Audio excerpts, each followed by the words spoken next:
is that people be sheltered in the same location 24/7. Denver recreation centers will also be available as daytime warming centers during regular business hours beginning Saturday at 10 a.m. Workers at Federal Correctional Institution Englewood walked out and picketed Thursday over multiple issues at the Littleton facility, ranging from pay to safety concerns. They say they are so short-staffed that non-officers are sometimes put on duty as officers, which they say is dangerous for all involved. That's the latest. I'm Chad Bauer. Now, Impact Traffic. This report is sponsored by Dell Technologies. A couple usual slow spots throughout the Denver Metro for the 10 o'clock hour commute. I-25 is southbound into downtown, showing speeds in the 30s and 40s between I-70 and Spear. Just east of there, I-70 westbound, slower speeds between Colorado and York. Through Commerce City, I-270 westbound, some stop-and-go traffic between I-70 and Vasquez. I-70 eastbound, no complaints to DIA. Fox 31, pinpoint weather, scattered snow showers throughout the metro and Front Range today, high 43 degrees, overnight low of 25. Snow tomorrow as well with dropping temperatures, high of 34. The current temperature in Denver is 32 degrees. With your Impact Traffic and weather, Mark Swan, 630 KHOW. This year, Dell Technologies wants to help you do amazing things with their best tech. For a limited time only, save on select next-gen PCs like the XPS 13 Plus, powered by Intel Core processors, and more. Save now at Dell.com/deals. Getting your guaranteed maximum refund with TaxSlayer feels like saddling up and chasing down. Look at that sweet moolah! That big old cash cow.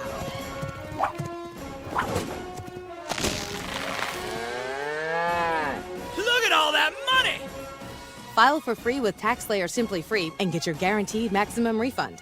TaxSlayer. File fearlessly. Do you know the only carpet cleaner I'll have in my home? Zero Res. I'm consumer advocate Tom Martino. No soaps, no chemicals, safe for kids and pets. And you, purified water, the best cleaning agent in nature. 3 rooms starting at $109 plus a free hallway and 20% off all other services. Schedule online at ZeroResDenver.com. Carpets dry faster, stay clean longer. You can see and feel the difference. ZeroResDenver.com. 303-471-5150. $1,000. Just listen for the hourly keyword, then enter it at khow.com. Sponsored by Lerner & Rowe Injury Attorneys. Hey, it's Rick Lewis. When you're in a wreck, call the attorneys I trust at Lerner & Rowe. The consultation is free, and they don't charge you a penny until they settle your case. Call Lerner & Rowe. Those guys are great. Call 303-333-8888. Denver's talk station has your chance to win $1,000. Just enter this nationwide keyword on our website. Cash. That's cash. Enter it now at khow.com. Inflation salvation on 630 KHOW. Yeah. Ripped off. Bad news. You need advice so you don't have to lose. Come running just as fast as $1,000. Just enter this. Troubleshooter's gonna help. Okay, you good not doing that? Yeah. This is the Troubleshooter Show. Now, Tom Martino. Hi, Tom Martino here. Welcome to the show. It is car day today. We will be solving problems, answering questions, and taking complaints and making your life just a little easier. All you have to do is give me a call at 303-713-TALK. 303-713-8255. What's going on in your life? How can we help you? I just have one thing to say, really, and I'd like you to just pay attention, because this is, it's kind of serious. Okay, so hang on a sec and just be patient, because I think you'll like what I have to say. You ready? You got to know when to hold up. My memory is fine. Know when to fold I guess I just forgot what was going on. when to walk away, and know when to run. The report made several claims over Mr. Biden's mental competency. You're sitting at the table, there'll be time enough for counting when the dealing's done. A well-meaning elderly man with a poor memory. My memory is fine. There you go. There you go. Now, the best we have to offer this country is him and a malignant narcissist. I can't believe you. What? Nothing. Do you think we have good choices? I'm not going down your rabbit hole. Do you think we have good choices, Mark, or are you just picking the lesser of evils? No, I love when Biden screws up. You and every other pundit out there. I'm not a pundit. Has to throw Trump involved in it too. No. He can't sit back and just take his own crap. I'm not. Look, it's exactly what you did, brother. Can you say that we have two great choices for president? You can do better on American Idol. We would do better choosing a president on American Idol. Just ask people to come and all right, audition. Walk that line. What's hey, that? Tom, I have a question for you. Would you rather have a doddering old man for the next year or a giggling idiot if the vice president takes over? I didn't say. Look, I'm asking. First of all, I said we have no good choice. That's what I said, didn't I? I wasn't saying we have one choice that did a lot of great for this country, whether you recognize it or not. No good choices. Look, if you want to look, I'm not saying that the politics were not better or the Congress didn't. I'm not saying love anything. it when I don't even think Biden, the economy wasn't really that. The economy wasn't really that much better. Listen, I'm not for Biden. I'm not for Trump. I love it. You don't like it, do you? You hate when people actually speak truth, don't you? You actually hate truth. We're talking about Biden, but you have to bring up Trump. It's absolutely amazing. What I said was, you might as well be on MSNBC. What I said was, there's no good choice. You don't hear that on MSNBC. They love Biden. Everyone loves Biden. I am saying we have no good choice. If you tell me that you believe that Trump is a great man, you're full of crap. Okay, and he wasn't a great president, and you want to know the truth. If you really look at facts and not your political leanings, you will see that we don't have a good choice. That's all I'm saying. We don't have a good choice. I think we should be ashamed of ourselves. These are the two best people we can set up. And anybody truly examining themselves would say that. Am I saying that one wouldn't be better than the other? Of course I'm not saying that. Of course there's always going to be one better than the other depending on your leanings. Of course there is. But if you look at the fundamentals, tell me what was so much better. You know, I mean, come on. When you really, Mark, do you really look at him and say he's a great man? Either one of them? Tom, I'm not going down your rabbit hole, man. They told the guy that he was, he had hookers pissing on him in Russia, and that was his first year of his presidency. They tried to set the guy up in every possible way that anybody could imagine. But he's the bad guy. Mark, I didn't say he's a bad guy. I said we have a poor choice. That's all I said. We have a poor choice.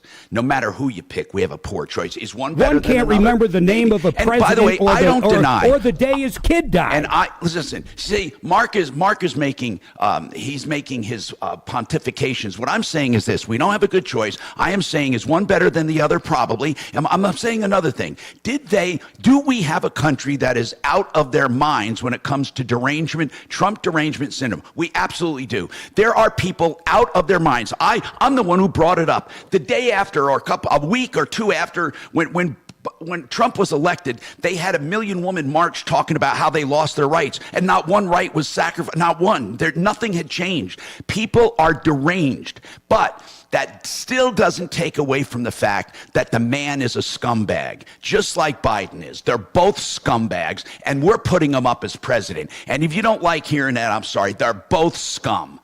303-713-TALK. But Mark, I know you disagree. I know you love Trump. You think he's a great man, but I don't. By the way, I don't think Biden's better, okay? I don't think he's better at all. I think Biden is a sorry excuse for a president, along with his crooked, corrupt son and family. I really do. I believe that man is so corrupt. You know what? So what? who are you voting for, Tom? You know, that's going to be a hard choice. Maybe I'll just write in Mickey Mouse. Or maybe, no, I don't like Disney either. So who the hell do I write in? Let's all write in Mark. Yeah. God forbid. John, what's going on with you, man? What's happening? John. Hello. Let's talk, bro. Yeah. What's going on with with your house? I hope you didn't get flooded. Yeah, well, you know, right before Thanksgiving, our upstairs toilet valve ruptured while we weren't home. And so... well, that's good, because a flood wouldn't be covered, but a broken pipe would. Yeah, well, everything's going good. But, you know, my question for you is like Service Master came out. They did a good job. And they found some asbestos, so Meridian Company came out and they did an awesome job too. And then I got they had to come in and do an estimate on the rebuild. And the guy that they kind of recommended. Who's they recommended? Oh, I just Service Master. All right. Why did you call? I'm just curious. Why did you have Service Master come out? Well, because it was kind of weird. We got American Family. It's linked into our mortgage. And okay, no, it's not linked into your mortgage. You have American Family, and American Family is a company you chose, and American Family is one of the worst companies you can have, and they recommended Service Master. Is that right? Correct. Do you think that American Family, one of the suckiest insurance companies alive, would recommend the greatest restoration company to spend the money they needed to spend to make you 100% whole? Do you think they would? Who do you think an insurance company will recommend? I would hope they would. Yeah, but they won't.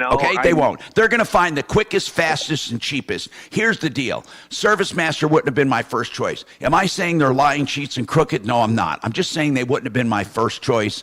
American Restoration 24/7 would have been, or any number of companies. But here's the bottom line: Service Master has no business recommending somebody to rebuild. So you had American Family recommend Service Master. Now you have Service Master recommend a contractor. So who did Service Master recommend for the contracting? Well, they recommended like ATI and a bunch of other ones, but I went ahead and got my own. Oh, good. So you didn't take Service Master's recommendation. No. But my question for you Good. Who did you end up with for rebuilding? It's KGA Construction, but like the rebuild estimate's like $60,000, and he's asking $30,000 up front from the insurance company. Goodbye. That's what I say. Goodbye. Now, that's what I say. Not to you, but to them. Why would they want that? How would you justify that, or anybody justify that in your own mind, John? Hey, John, how did you? I got another question. Service Master did not recommend ATA. How did you find him? You mean ATI? ATI, I'm sorry. ATI, yeah. Yeah, well, you know what it was the I'm just asking how you found him. I had found I just started looking at like in Google and really? So there was no recommendation, no references, nothing. You just started looking at Google. Yeah, well, because we had never been through this before with our house. Hey, Tom, I looked up. Hold on, I'm a little confused. I look up ATI. They do reconstruction and demolition, but they're basically the same thing as Service Master. Right, I don't they're get a restoration company. Well, see what it was when the Service Master came in, and then they after they got everything dried out, and that was kind of a mess too because they. Kind of melted a wire from my 220 from the house to the roof, from the pole to the roof, and they fixed that. But they found asbestos, so Meridian came in and they did this asbestos mitigation. And who called Meridian? Who called Meridian? I did. And how did you find Meridian? Well, we do their auto glass. Okay, good. Okay, you know them. So did they do a good job? Yeah, they did an awesome job, and then they did a bunch of flood cuts, and they did that. So I'm calling. I started in the phone, the Google whatever for rebuild, and this guy Kyle from KGA. He seems pretty good. Hey, John, what's the problem? Well, they want half. You didn't hire them. Did you sign a contract with ATI? No. You mean KGA? No. KGI? What the hell? FBI. You just said ATI. You hired to rebuild. No. You misunderstood. No, it was the KGB. ATI. See, I got like 3 or 4 different estimates. Okay, hold on. Before you go on, John. Before you go on, I'm just a kind elderly man with a poor memory. So let me go over this. On Thanksgiving or right before Thanksgiving, you had a flood. Service Master cleaned it up and discovered asbestos. Then you called Meridian to mitigate the asbestos. After you did that, who did you hire to rebuild? I haven't hired anybody Good. yet. We're doing the estimates. Thank God you didn't. Thank God, because I'm going to help you do the right thing. Thank you, God, that he did not hire someone. Now, what are your questions? Go ahead, sir. I'm sorry. Keep going. Okay. The questions I have are, because there's some of these companies that are asking for like half down. Nope. But I don't like doing any money down. Well, you can do some when they start work. Do not put half down. I don't care who they are. Yeah. But they're doing it like they're sending the bill. They're sending the estimates to the American Family Adjuster. Man, it's just everything's just okay. Here's what I want you to do, John. Here's what I want you to do, so you don't get ripped royally. I want you to call Matt. Listen, just listen, bro. Call Paragon Services, Matt Stanford, a public adjuster. Let him review your claim. You would be better to get him on your side, because you will never, and I am saying never, be treated fairly by American Family. That's number one. Number two, only hire good contractors that you can check out that do not want 50% down, and preferably someone on my referral list. If not, just don't pay 50% down, period. If you call Matt up, he can probably connect with Genesis. Genesis can come out and actually do all the estimates, and then Matt knows every nickel he can get. It's going to be your best deal, and Genesis will do a great job on your house, and Matt will get you every penny. It's the best way to deal with this. Please do what we said. If not, good luck on losing your money. 303-713-TALK, 713-8255. Give him the number for Genesis, please. We got more coming up.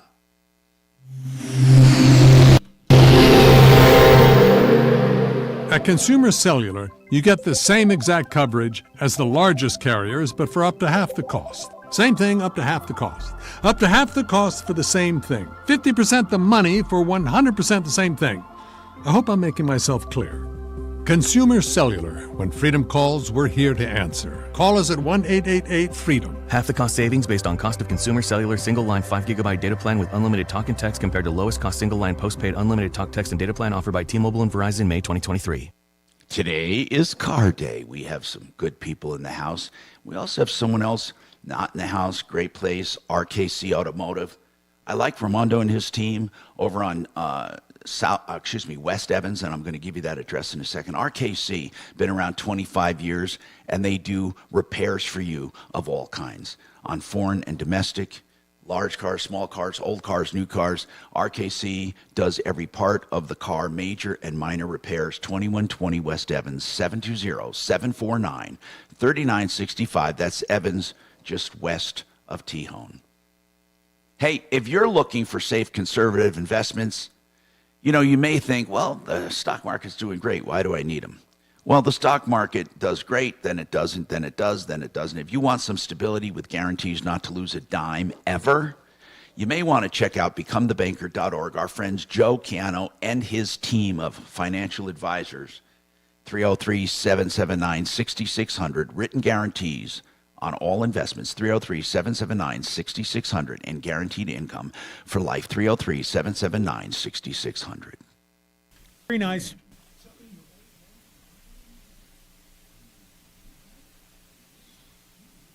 Hello, thanks for calling the Tom Martino Show. How can I help you? It's going to be rough. What's going to be? The woman that Kelly's going to try to talk to right now. It's that fun trying to motivate people this week. Speakerphone and accent. Motivating employees. Who? Oh, you? Why? Well, What's we've been going kind on? of up and down the last 2 months. It was pretty normal, and we've been slammed now for a couple of weeks, and they just haven't adjusted yet to being busy and catching service riders, pushing people off for 2 weeks, and this. It's just like, come on. Yeah, you got to convert. Let's get into busy mode, and we're going to jam the shop, and we're going to have everybody, to the limit. We're not going to just relax and just take it slow, and people don't want to wait too Hey, Mark. Yeah. Are your employees like When you ours get- at were, the so top you of the had hour, your, when we have some time. you know, Yeah. You need LOF to guys show- that were just show me how to hourly, do something. and then your I don't have technicians any- bill hourly by their I jobs. don't have any hourly. Say it again. I have Kids or something I anything, I need, can't work apparently with. what I did. Okay, in San so they Diego- all are, full-blown tax, When we- yeah. when we so get some they time, will bill you show me what I hourly need to by the do? job, Send not it to Compass? for the day on a Yes. basic, okay, And I'll pay gotcha. them an hour for an oil Well, change. what- I don't care. You pay them Oil for, changes are lost leaders anyway. yeah, gotcha. So I'll pay, for a tech to look at a car and make recommendations and do things. I found that hourly kids. Great name. They stop trying to find. Great name. And they Yeah. make too many stupid mistakes. Yeah, gotcha, huh. Cart falls off the lift, the tire got left undone. Hey. All that stuff. We had all that happen Yep. at our shops. Yep. Like all kinds of weird stuff. Oh, I over was the years, it's always crazy. Dealing with something. It's like, Over the years, man, anything happens. It's insane. Well, that's why I'd rather lose money. I can't. On oil change and not damage somebody's car. gotcha. It's cheaper that way, huh? It is. All right. It's a lot cheaper. We always had a couple of LOF hourly No, and I've tried inexperience. that. These kids that are going to school like the ADC or something. Yeah.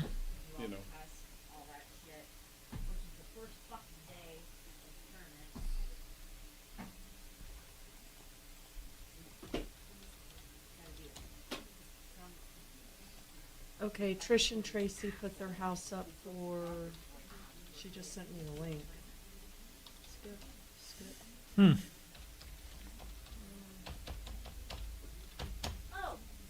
For 420. Mark.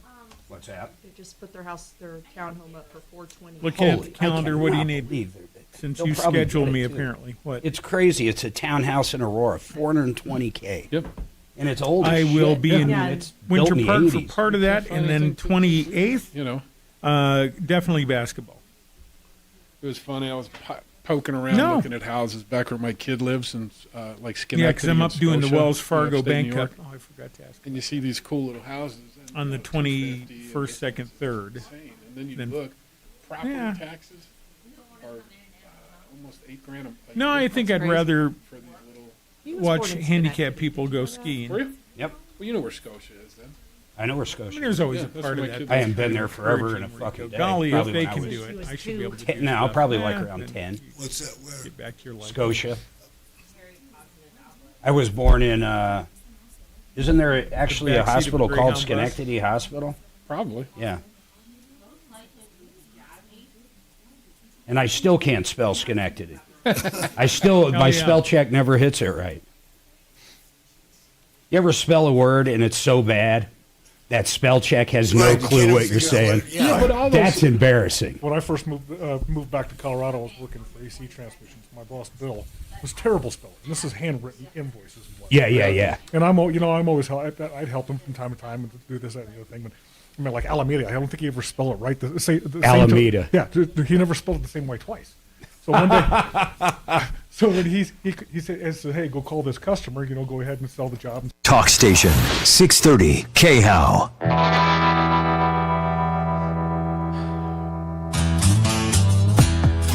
Tom Martino, your troubleshooter, 303-713-TALK, 713-8255.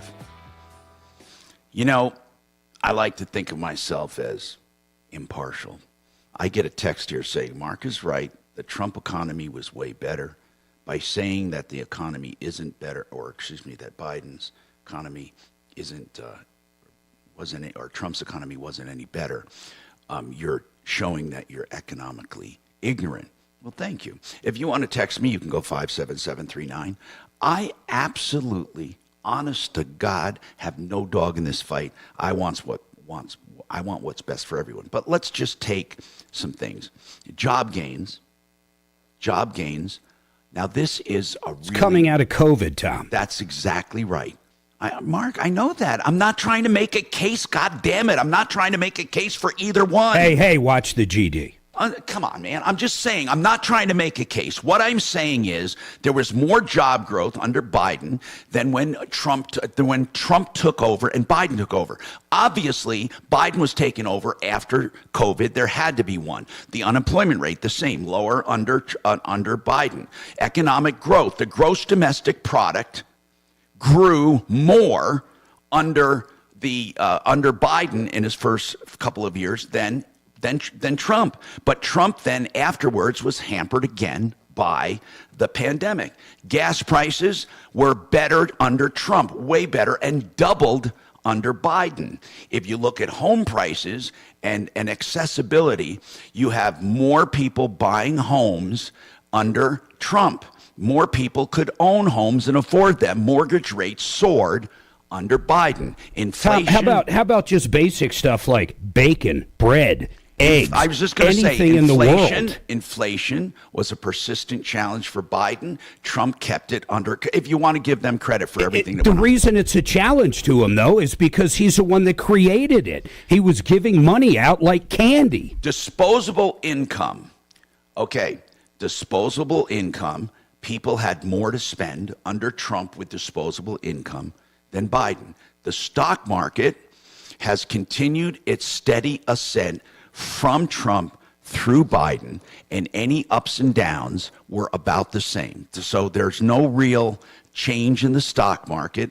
I mean, Trump said the stock market would tank forever, and it didn't. Student loan debt, well, guess why student loan debt is down? Guess why?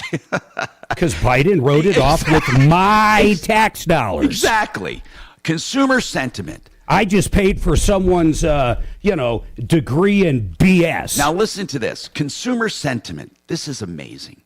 What do you think the attitude is of Americans right now on despite the economy's strength, Americans appear despondent when it comes to the feeling for America.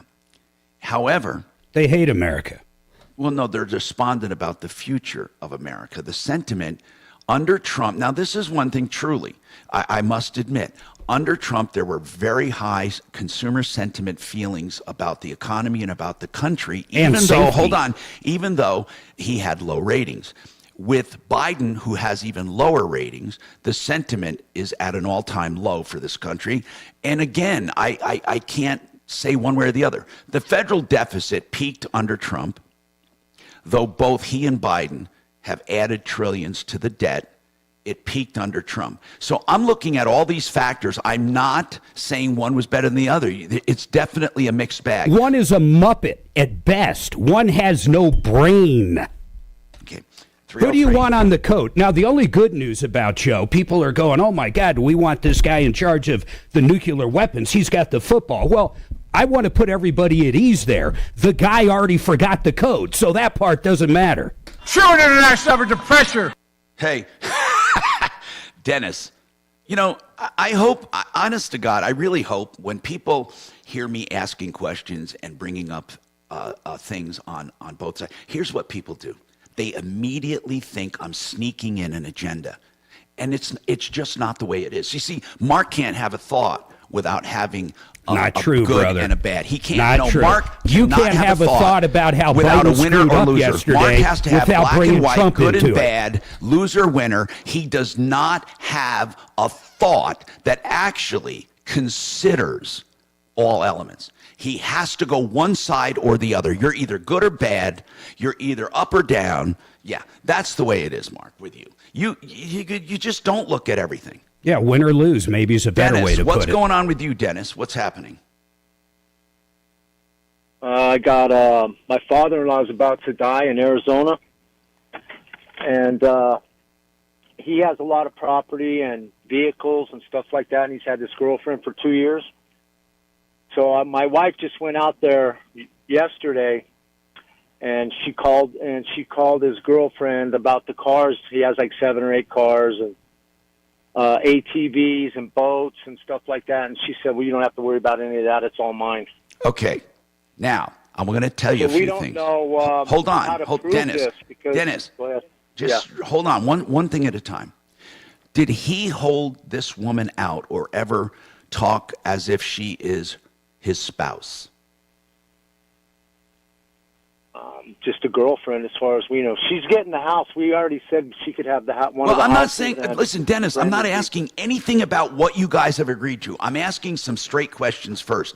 Did she ever consider herself married to him? Probably. I'm going to tell you that if she claims she was a spouse, you have one set of problems. If she was not a spouse, you have another set of problems. She could be just an heir. Now, is there a will? Yes. And in the will, when was it the latest amendment or change to the will? That thing's probably 6 or 7 years old. I'm not sure. But And she does the wasn't will around then. name her in anything? No. Okay. Only the 3 kids. Then let me ask you something. Why did you say we agreed to let her have the house? Why would you do that? If this woman knew him for 2 years, by the way, how old is your father-in-law? 84. How old is the woman? 77 or 78. I Okay, think, I mean, okay. I just wanted to make sure it wasn't some kind of hustle. I don't think it is at this point, but in any case, what do you think? Why are you saying you're going to give her the house? Why? I'm just curious. Well, because he's been sick. He has cancer. Why are you giving the house to the girlfriend of 2 years?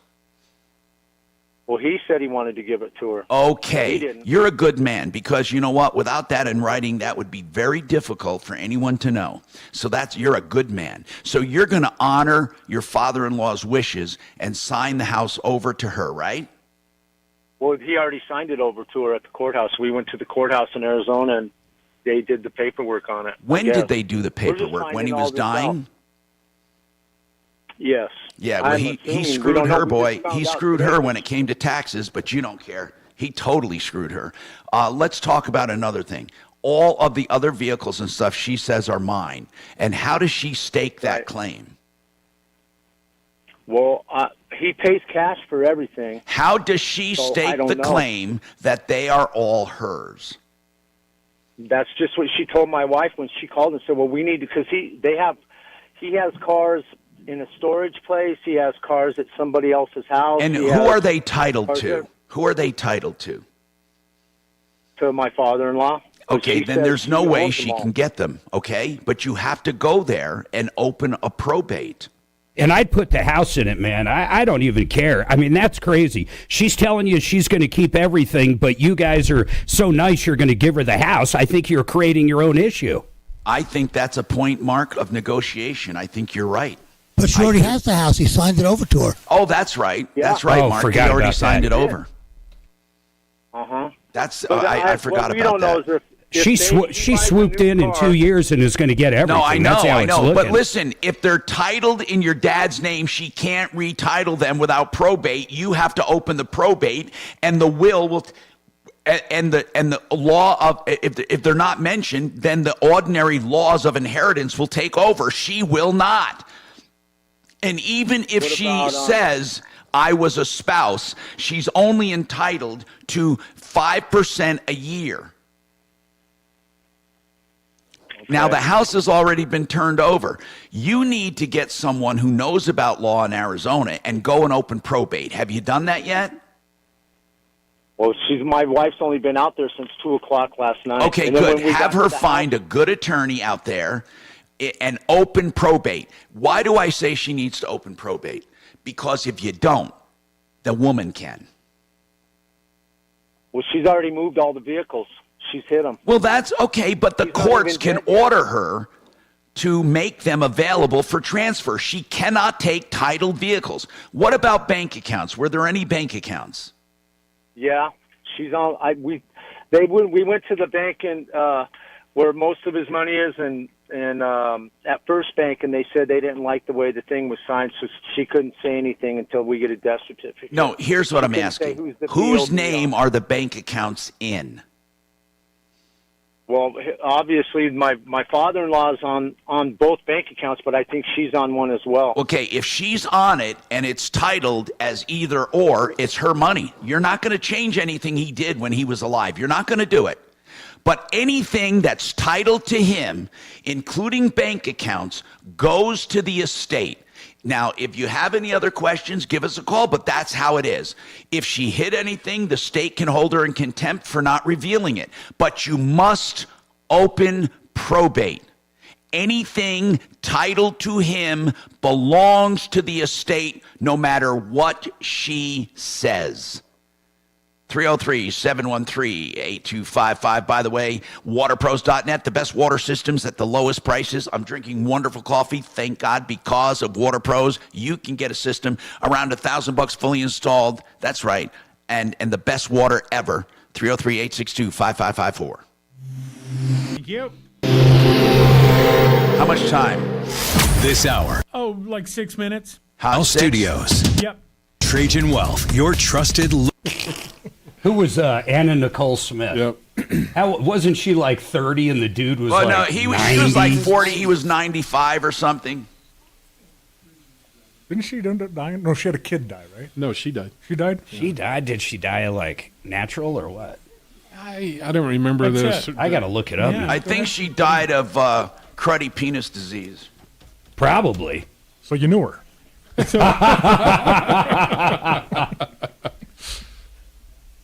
Cause of death. Accidental drug overdose. Surprise, surprise, surprise. Surprise, surprise, surprise. Wouldn't it be nice if everything was like that show, like where the drunk would just go lock himself up? Yeah, Barney. Yeah. Mayberry. Otis Campbell. Otis, yeah. What was the name of the crazy dude who always used to run around town breaking windows? And I don't remember that. yeah, he had a hillbilly family, and the daughter was all into Andy Griffith. And I'm not here. All right, Mark, who said this? Go ahead. We are a Republican government. Real liberty is never found in despotic or in the extremes of democracy. If I had to make a guess, that sounds very, I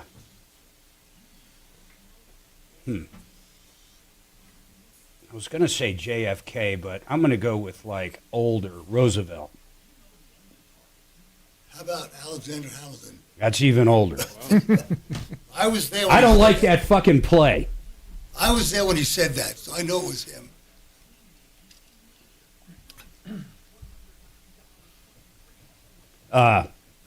Ernest T. Bass. there you go.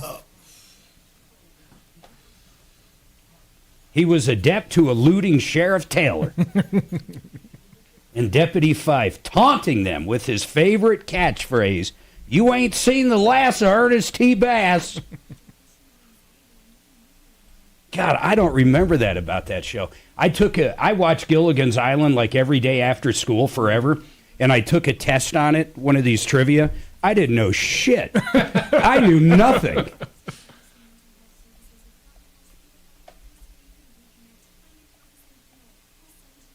Yeah, there he is. That I do remember. Now that I'm looking at his picture, I do remember him. And actually, the girl I was thinking, the family I'm thinking of was not related to Ernest, I don't think. The Hillbillies? The Hillbillies, I don't think were. I love that show, too, Beverly Hillbillies. I love that banker. He gets so pissed off over Jed. Mr. Dreyfus. Mr. Dreyfus, that's right. I actually watched, this is an old one. Now, I didn't watch it when it was out. I watched it on Nick at Night when I was, I don't know, 10, 11. Petticoat Junction. You ever seen that? Oh, yeah. That and Green Acres. Green Acres? Mm-hmm. Yeah. Who was the Martian?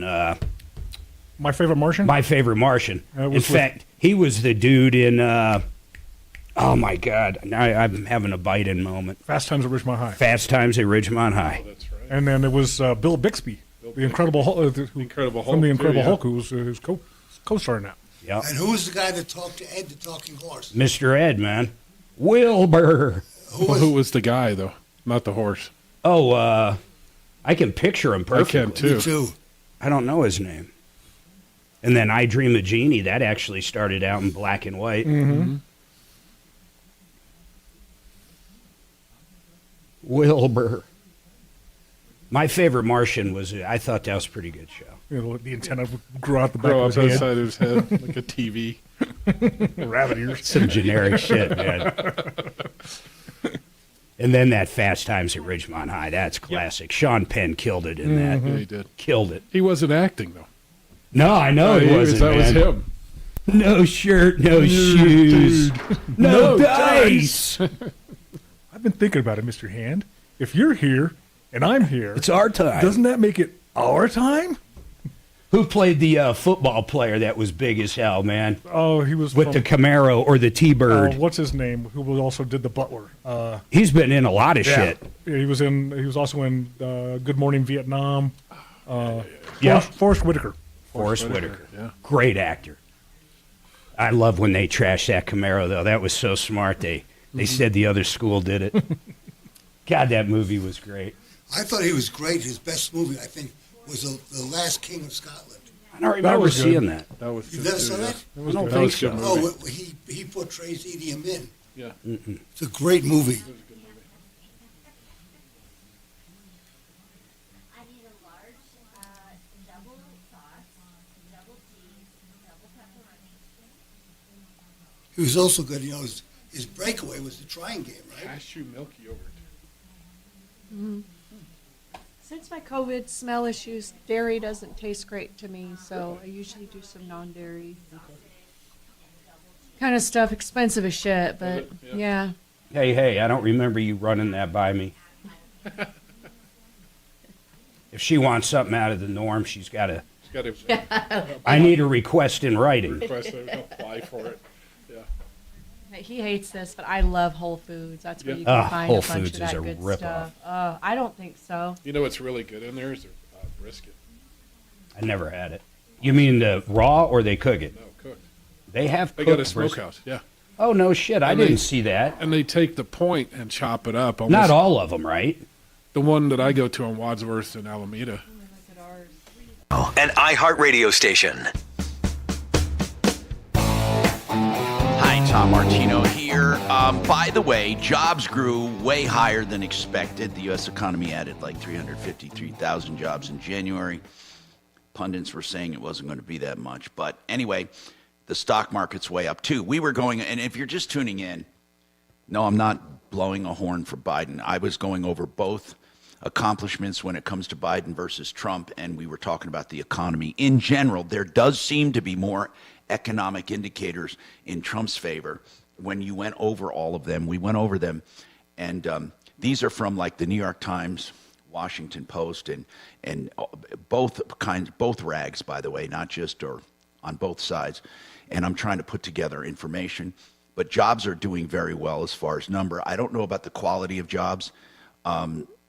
But a lot of people say that the jobs now a lot of them are remote and offer people maybe a little less pay but more flexibility. And of course, all of that was spawned by COVID. COVID changed a lot of things. But I would love for you to text me or to call because this is the ultimate consumer issue. What's going on with the economy? One guy says, Tom, thanks for exposing the terrible economy under Biden. I don't know if I did. I just went over economic indicators on both sides. And then another one says, Tom, you admitted that you're old and forgetful. Just add grumpy and you have a perfect description. Thank you. Damn. Thank you very much. The other one says, of course, you know, Tom, you're going to be half wrong no matter what you do because the country's split. And that is absolutely true. In fact, I think that more people hate it when I don't take a side than when I try to bring out both. I said we had a very poor choice for president. We do. And I think we could have done better on American Idol. What we do is we have people come and we have a committee and maybe they interview these people. Do you think Russia would have went into Ukraine under Trump, or do you think any of the Middle East stuff would be happening right now? You know, a lot of people ask that. I don't know. I mean, The world, that's another thing. The world stage did seem more stable. Do you think it's Seemed more stable? It was more stable. Do you think it was because of Trump or just coincidental? Of course it was because of whatever president when it's stable. It's not just him. The problem is it's unstable right now. You realize Biden just came out and said that Israel's going over the top now? I mean, all he's doing is pandering. We know he doesn't actually, well, I was going to say he doesn't actually think that, but that's not true because apparently the guy can't think. Now, Steve is a business owner, and he has an issue with a customer. Hi, Steve. What's going on with you? What's going on, Steve? Hi, Tom. Hey, I'm a long time listener back from the 80s and first-time caller. What kind of business do you have, man? Thank you for listening. What kind of business? My business is called My Private Patio. We sell privacy fences and like bamboo planters, anything that's privacy for the patio. Okay. So anyway, back in December, a customer ordered one of our composite fences, quite a large order, like $8,900, and anyway, he paid for it. I shipped it out, and it was $8,900. Yes. Where's that person from? Chicago. Okay, so you're online. Yeah, online. So he got it online. We exchanged emails back and forth. I shipped him out the product, and just recently, last month, my Square payment processor said they took the $8,900 back. Said the card holder doesn't remember making the charge, unaware of this charge. So I had to dispute that with Square, or Square disputed it on my behalf.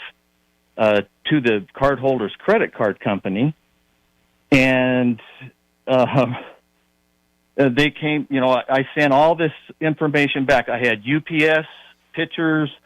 Steve, I have to ask something.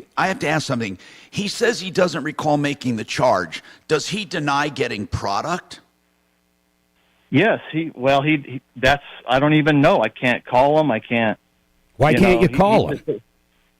Oh, his phone number's, You know where his house is, right? right? Wait a minute. You got a phony phone number in the beginning? Probably. I mean, you call it, and it just says it doesn't accept calls. Oh. Probably from you.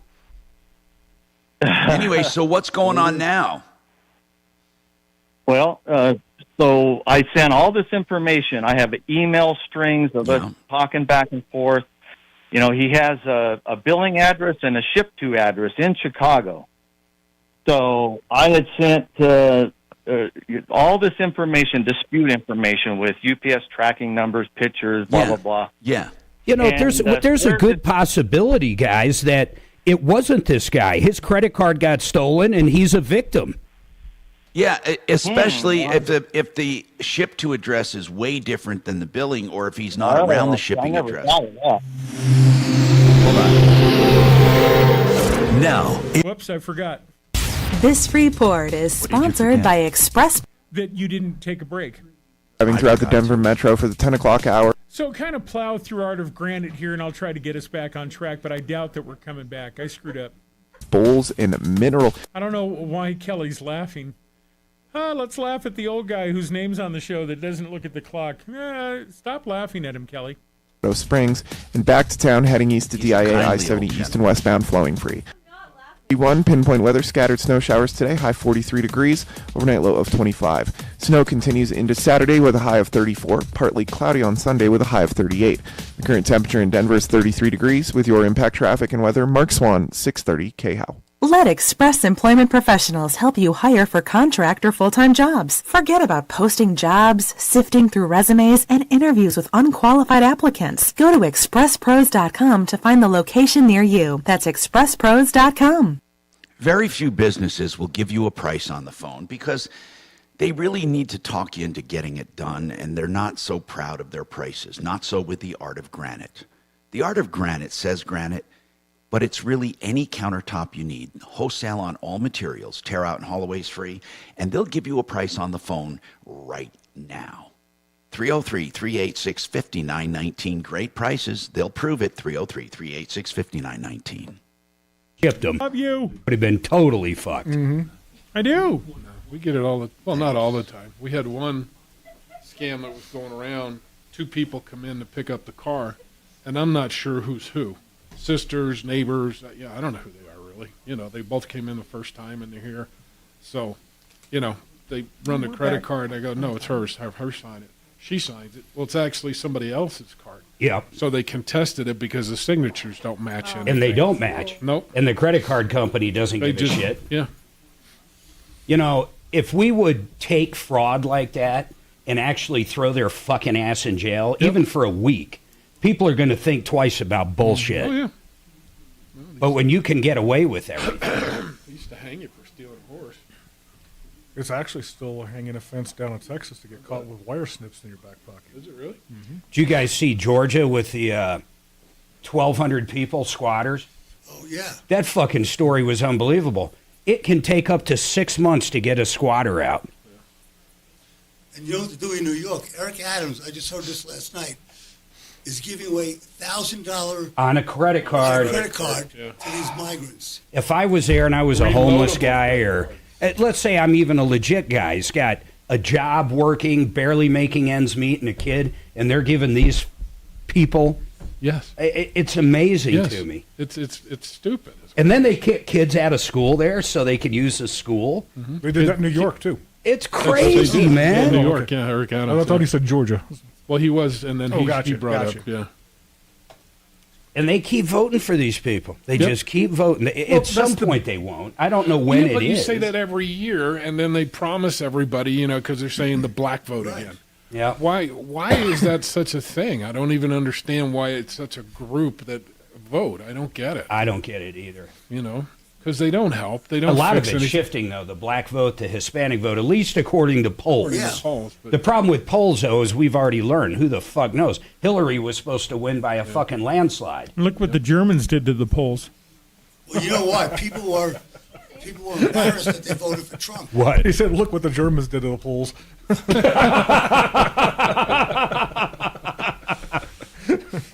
Good one, Doc.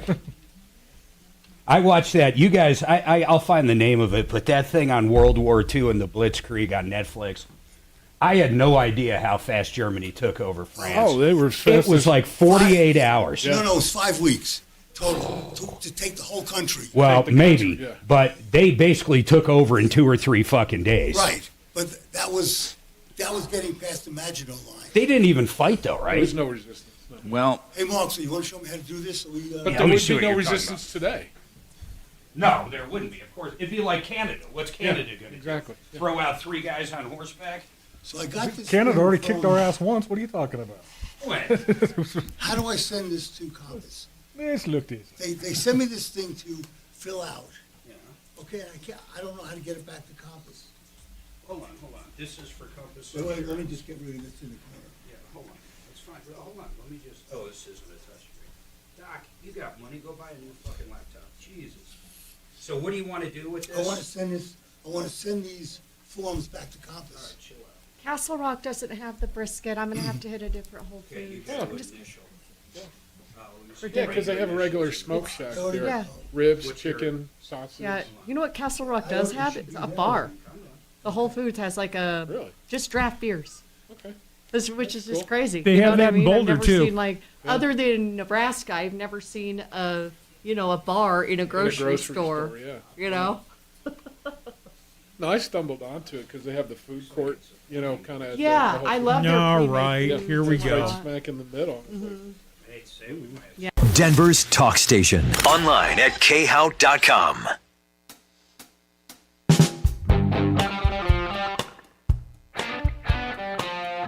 Hi, Tom Martino, 303-713-TALK. 303-713-8255. Welcome to the show. Now, let's talk and try to solve some problems. Steve, here's the deal, bro. We're going to be out of time here, but we're going to continue this. You're going to have a really tough time on this one.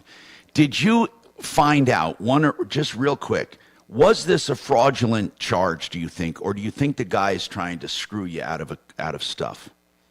Well, I have no idea if it's fraud or the guy's trying to screw me. And actually, I'm out like 17 grand because 17. I can't get the product back. So I don't know why the credit card company.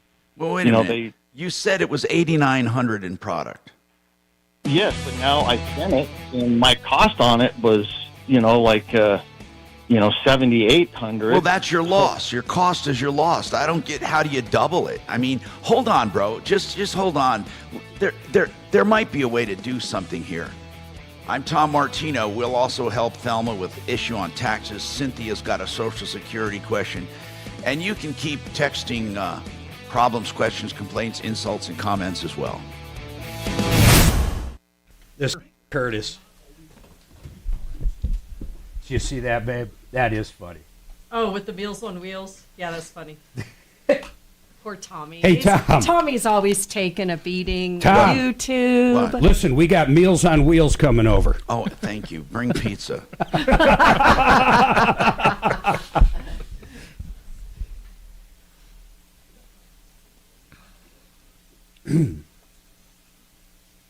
That would be something to, I think that's a good deal, that Meals on Wheels. That's something maybe to donate to.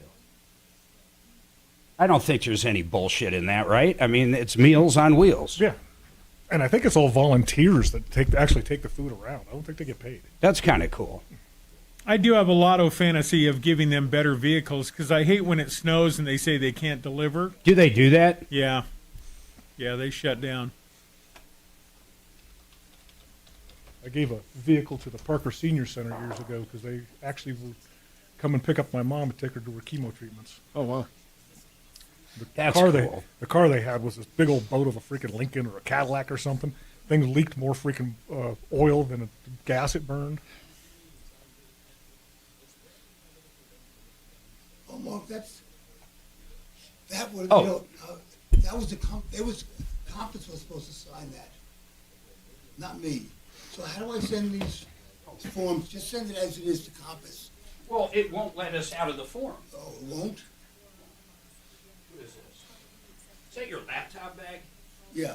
What are you, fucking homeless? That's my pocket bag. I bring it just to fucking Jesus. The guy's a retired doctor with income. And he's got a fucking homeless bag. That's why he has income. He's frugal.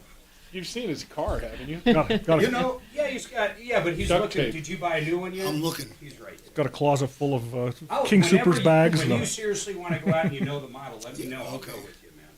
We'll get you a good deal. Okay, Dobbs signature. Let's see. It's like totally just done. 1, 2, 3. Everything looks good. You signed it. Yeah. I just want to send it to Compass. Cancellation request. It wants this done right here. I just All the bids I'm getting for insurance this year are just Not me. every year. For which insurance? I'm waiting. Mine actually went down. Who do you? I go through Blaine and Amer Railroad at Mile High. And they just do all their shopping for me. And Okay, here, I just so wanted to I'm start I'm off. still with auto Is it right owners, here but in Gmail? I've got a Yeah. lower. I went down almost What is $2,000 this year. Oh, Serious. Mhm. Because mine's with Auto Risk. Yahoo. There's the AOL. And they're, Oh, I don't have my phone. well, he's a broker. Same thing, you know. Yeah. So we were with But it tells you how to send it back to them. Yeah, hold on. I couldn't figure that out. He's managed to keep me with auto owners since probably it's got to be 2010.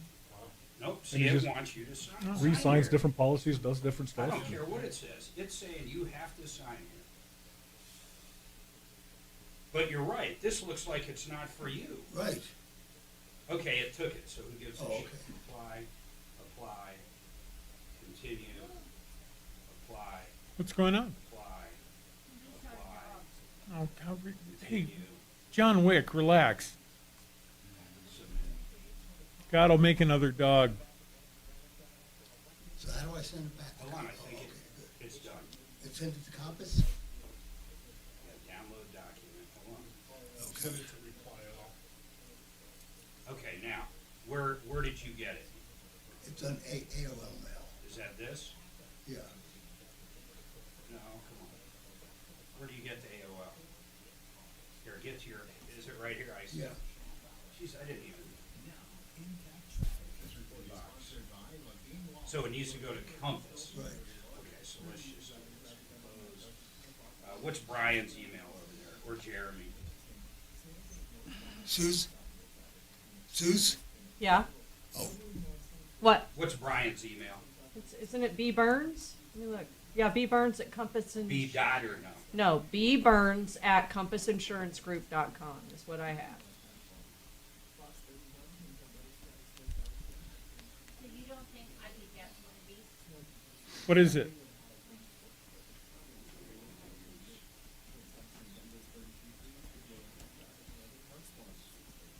What is it? Portable heater, so I don't fucking freeze every time I'm in here every day. No heater. Why?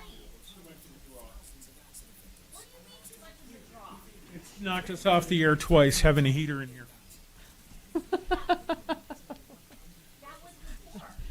Yeah, I'm sure that the electrical grid has improved logarithmically for you to be able to. Yeah. Okay, please correct the email. Nothing's got any Sometimes better. I Kelly. I wished I had him like on standby for comebacks or something. Yeah, you know yeah, what I yeah. mean? Like for it's like it's always What? an afterthought. Like 6 hours later, that Shannon is on it. Plus, you a standard 20 Okay. I got something you can plug in. Well, he Okay, knows how to slide. there's He a- rides yeah. that line. It's so good. Who'd they move you to, Doc? I'm sorry, Sugar Booger. Can't do Oh, a that's who I'm space with. heater. In Although here. I'm sure they're dumping my ass this year. Who you with? Safeco. Can't wait. This flooring claim I have is going to be huge. What, you had damage? Yeah, so it was crazy. It was absolutely crazy. I had 3 feet of hail come up against our sliding glass door, and it was 80 degrees out. It was one of these hailstorms. It melted, and it flooded our kitchen hardwood. And we've got like 1,500, 2,000 square feet of hardwood. So they got to they're replacing probably 500 square feet, but then they have to sand and do everything else, including paint, including the trim, the border. I mean, it's crazy. It's crazy, all the damage. Most destructive force in nature. Water. Water, yeah. It's funny, though. That was the only damage we had. Our roof we had no damage anywhere We else. got that big plastic F5 roof thing or wave, whatever it is, F wave. It's crazy, that roof.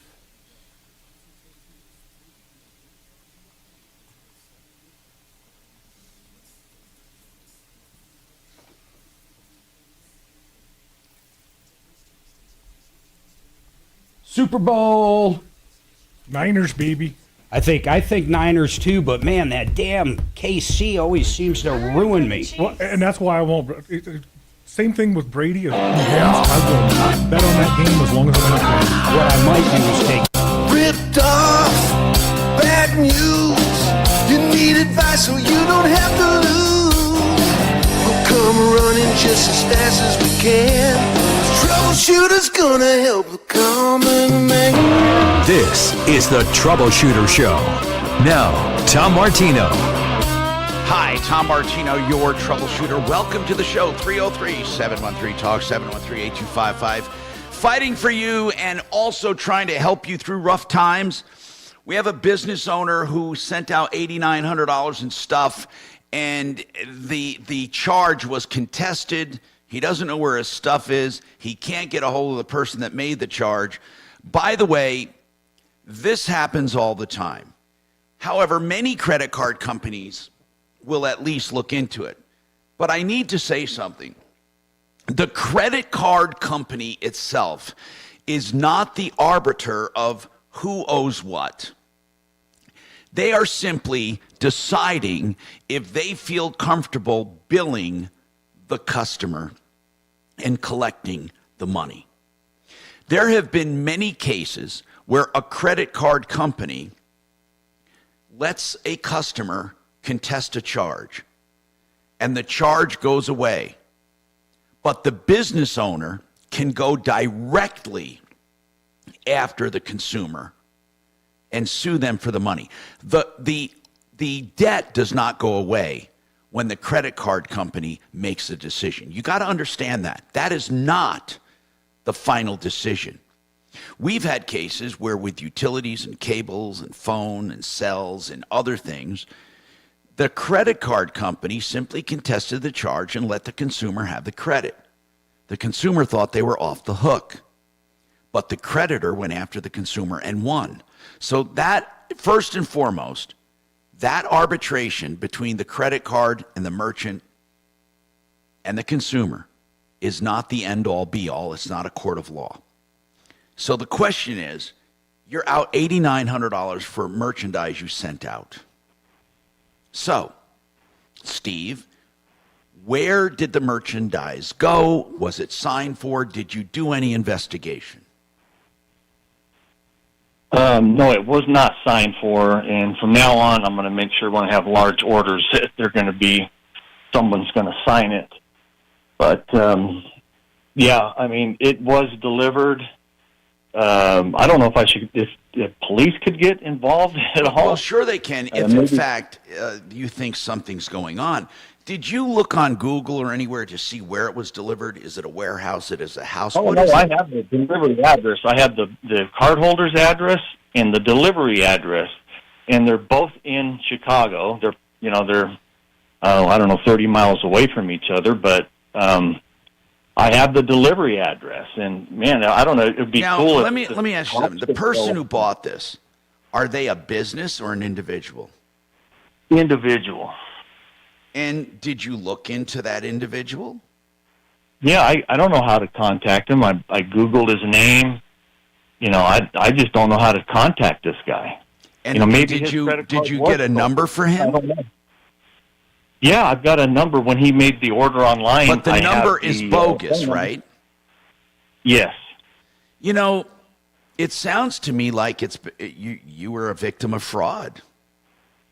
Oh, absolutely. But your loss is the cost of that furniture and shipping. I don't understand how you take $8,900 retail and call it a loss of $17,000. Can you? No, I was wrong. You were right about that. Yeah. Okay. So your loss is the cost of furniture, $78,000. Spent. Yeah. Plus your shipping.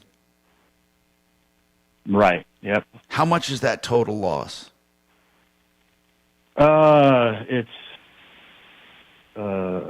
It's like 7,900.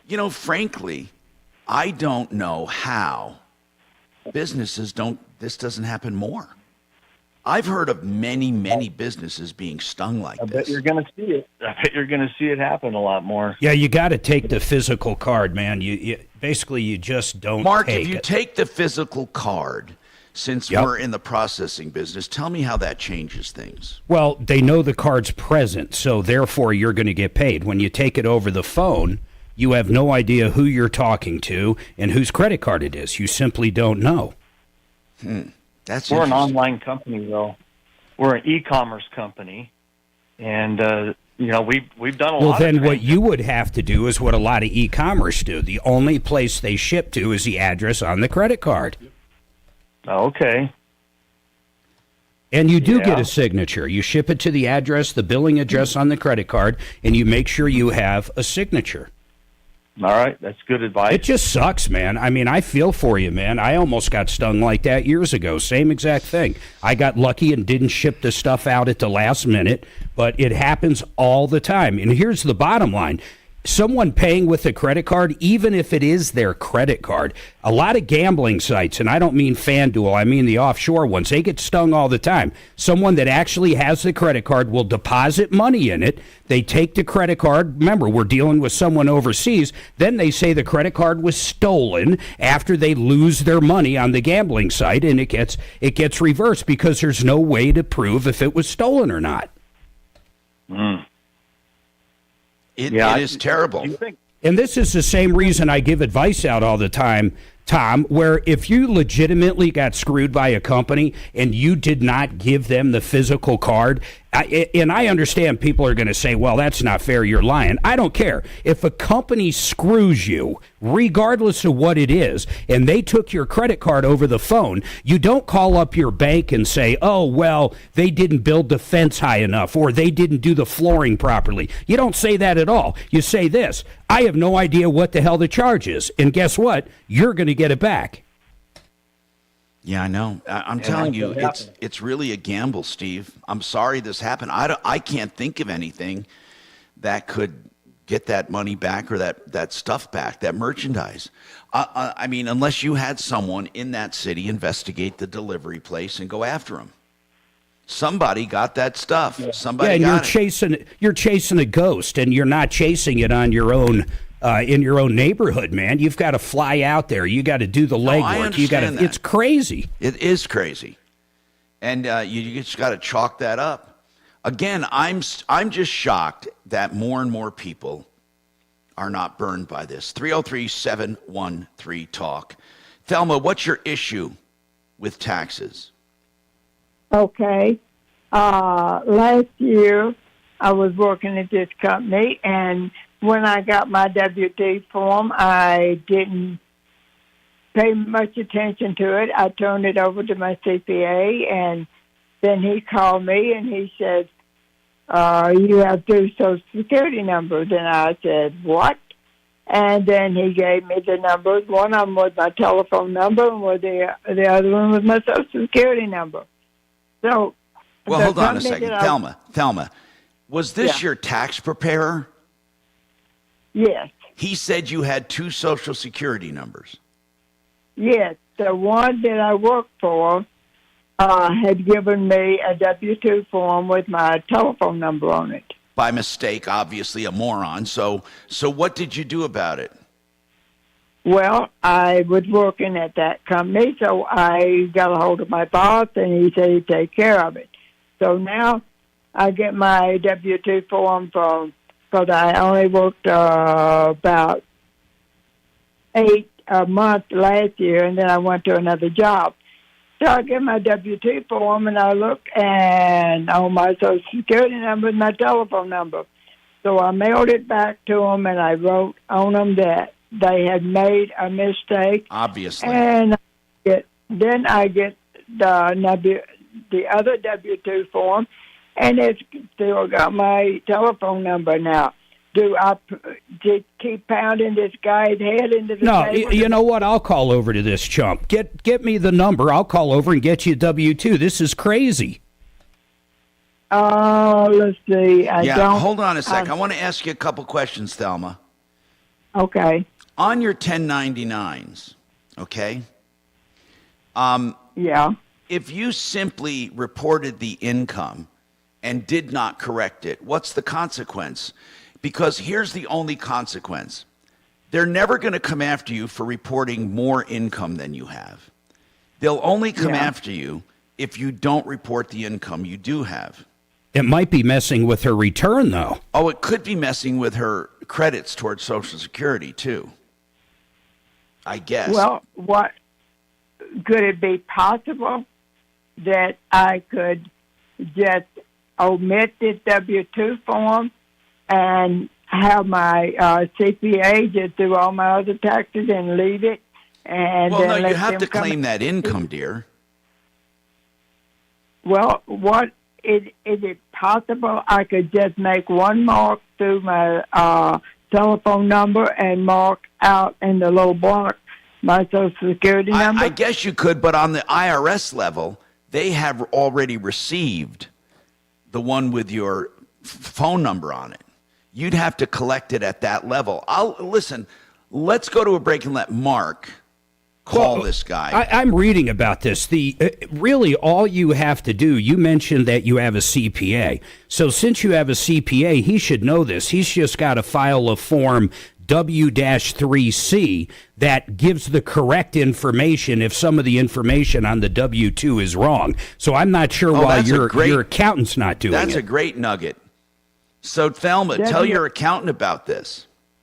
Okay, what would the code number for my accountant to do? Tell her what form it is again, Mark. W-3C. And then I still don't mind calling this company. I mean, I can't imagine while they're screwing this up, unless when you filled out, it's not the W-2, what is it, a W-9? When you filled out the information, if you accidentally gave them the wrong information. I don't know if that happened or not. I would think not, and I would think that if I told them last year that they had made a mistake, they would have corrected it. I understand, then. but just have your accountant fill out that form and then send that form also back to that employer.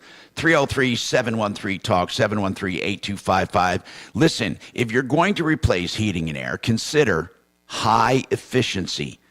It's a little more money on the front end, but when you go with 888heating.com, they do a great deal. And you'll save going in, and you'll save every single month. 303-770-2776. Yep. Over $6 billion in tax refunds were flagged by the IRS. Does for this possible sound identity exactly theft in like 2023. Leland? If you're in a bind this tax season, LifeLock can help. They're U.S.-based. What's that? Doesn't this talent doing this spot sound exactly like Leland? By the $1 million protection package, which means if you lose money because of identity, yeah, you're right, we'll reimburse you to the limits of your I plan. thought Go to it was him. LifeLock.com and save up to 25% It could be your him. first year with promo code CLAY. ZeroResDenver.com. Yeah, this is a month of love, so give some love to your spouse or loved one and get that carpet cleaned the right way. Why do I say the right way? Because they use no chemicals, no soaps, no emulsifiers, nothing safe for kids and pets. They use purified water, alkaline-based purified softened water. It is the best cleaning agent in nature. You will really notice it after your carpets are clean. I call it the Zero Res Clean. Oh my goodness, do I love this place. 303-471-5150. Here's another thing. 3 rooms, $109 plus a free hallway and 20% off all their other services, which includes, of course, tile and grout cleaning, upholstery cleaning, mattress cleaning, and even duct cleaning. And that's for February. 303-471-5150, ZeroResDenver.com. The Art of Granite. You will never find better countertops at lower prices ever. So just call them right now. And you know what I say? When I say call them, you don't just call them to make an appointment. You call and say, what's it going to cost? No one ever does that. The Art of Granite does that. Any countertop, granite or otherwise, natural stone or man-made materials. They also tear out and haul away free. They do the bathroom free when you have the kitchen done. Call for your price right now, 303-386-5919, 303-386-5919.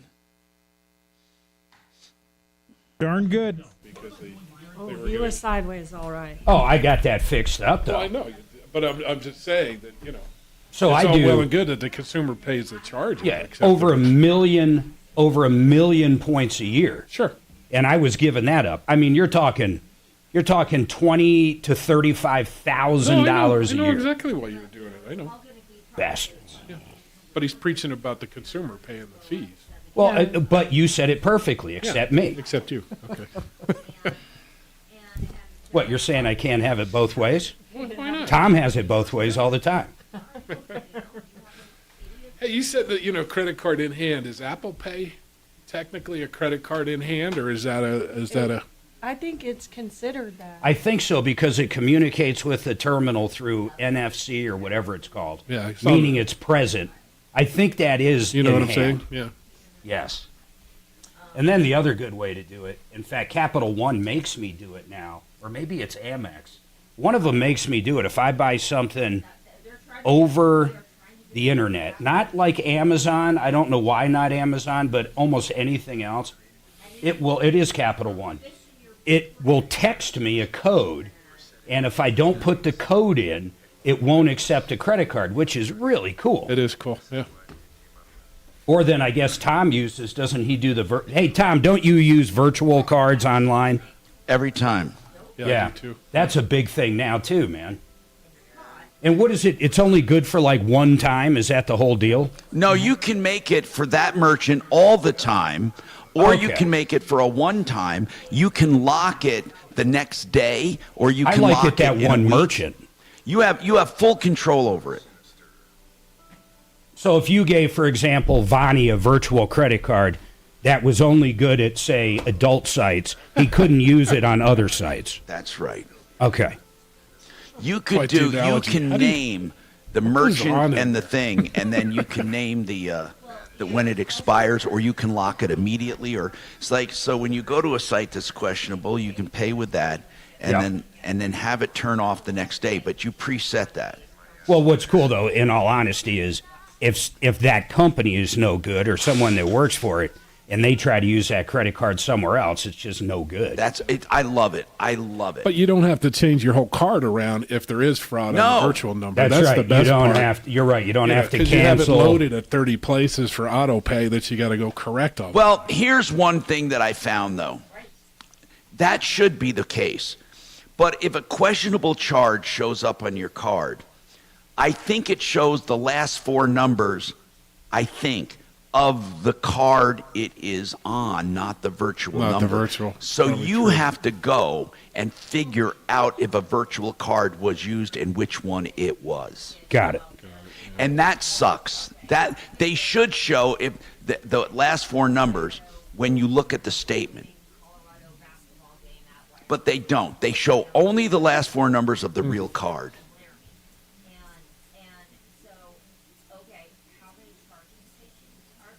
I love when the dumb defend the dumber. My biggest problem is people canceling their insurance. Are That- we live on you? Are we on break? On you? I'm not paying attention. Hey, Case, check your email from me.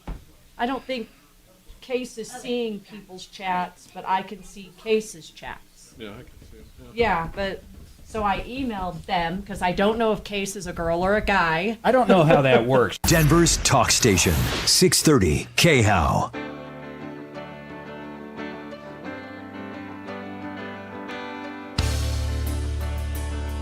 Hi, Tom Martino here, 303-713-TALK, 713-8255.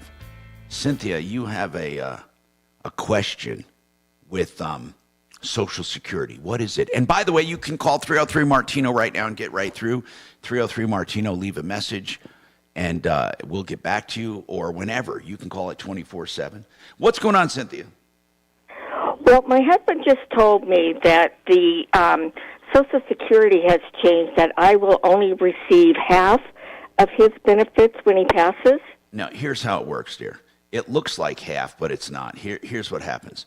You will get, if there's two Social Security checks and one passes, you get the other, whatever one is higher, you continue to get. So if your husband is getting more than you and he passes, you no longer get yours. Right. And he gets, and you get his. That's the Yeah, way you'll only. But to your exact question, yes, your husband, when he passes away, you'll no longer get that money because he's no longer there. Well, you'll no longer get her money. No, what I'm saying is you'll no longer get his portion of his money. That's right. You get the whole check. Let's just put it in real numbers. Let's say you're getting $1,400 a month, and he's getting $2,400 a month. When he dies, you no longer get your $1,400, but you now get his $2,400. Okay, that's what I thought. That's what a survivor benefit is. Unless if something has changed this year, which I don't know. I don't think it did. We just did the seminar last night and went over this with an expert there. I don't think it did. Okay, so that's a survivor benefit. And are you both getting Social Security right now? Right. Where people run into trouble is they think they're going to get both theirs plus their husband's. No, I knew that wouldn't happen. So I just didn't understand where he said that I would only get half of his Social Security. Maybe he's thinking you're going to knock him off and he wants to discourage you. And sometimes Darn you it. probably feel like it. I don't know. Anyway. Well, yes, they do. Yeah, mostly I hear this, Cynthia, when guys retire, they say, holy crap, I never knew what a pain in the ass he was until he started hanging out at home. Thelma, what's going on, Thelma? Oh, I'm sorry, we had Thelma, and Mark was going to call over there. But Thelma, I think you can take care of this relatively simply by having your accountant make that change with the form. Kevin Kalk is with us from Sheridan Auto Tech. It's been a busy morning, but we'll get to car stuff. You can call about cars or anything else, 303-713-TALK. Jeff Fick is with us from Kimmer Transmission. Let's talk, guys. Hey, one complaint we've had a lot of lately, okay? And that is people having their cars in the shops for excessive amounts of time, especially body shops. Do you have any thoughts on why that's happening? I mean, when we say excessive, we're talking 90 days, people. 90 days.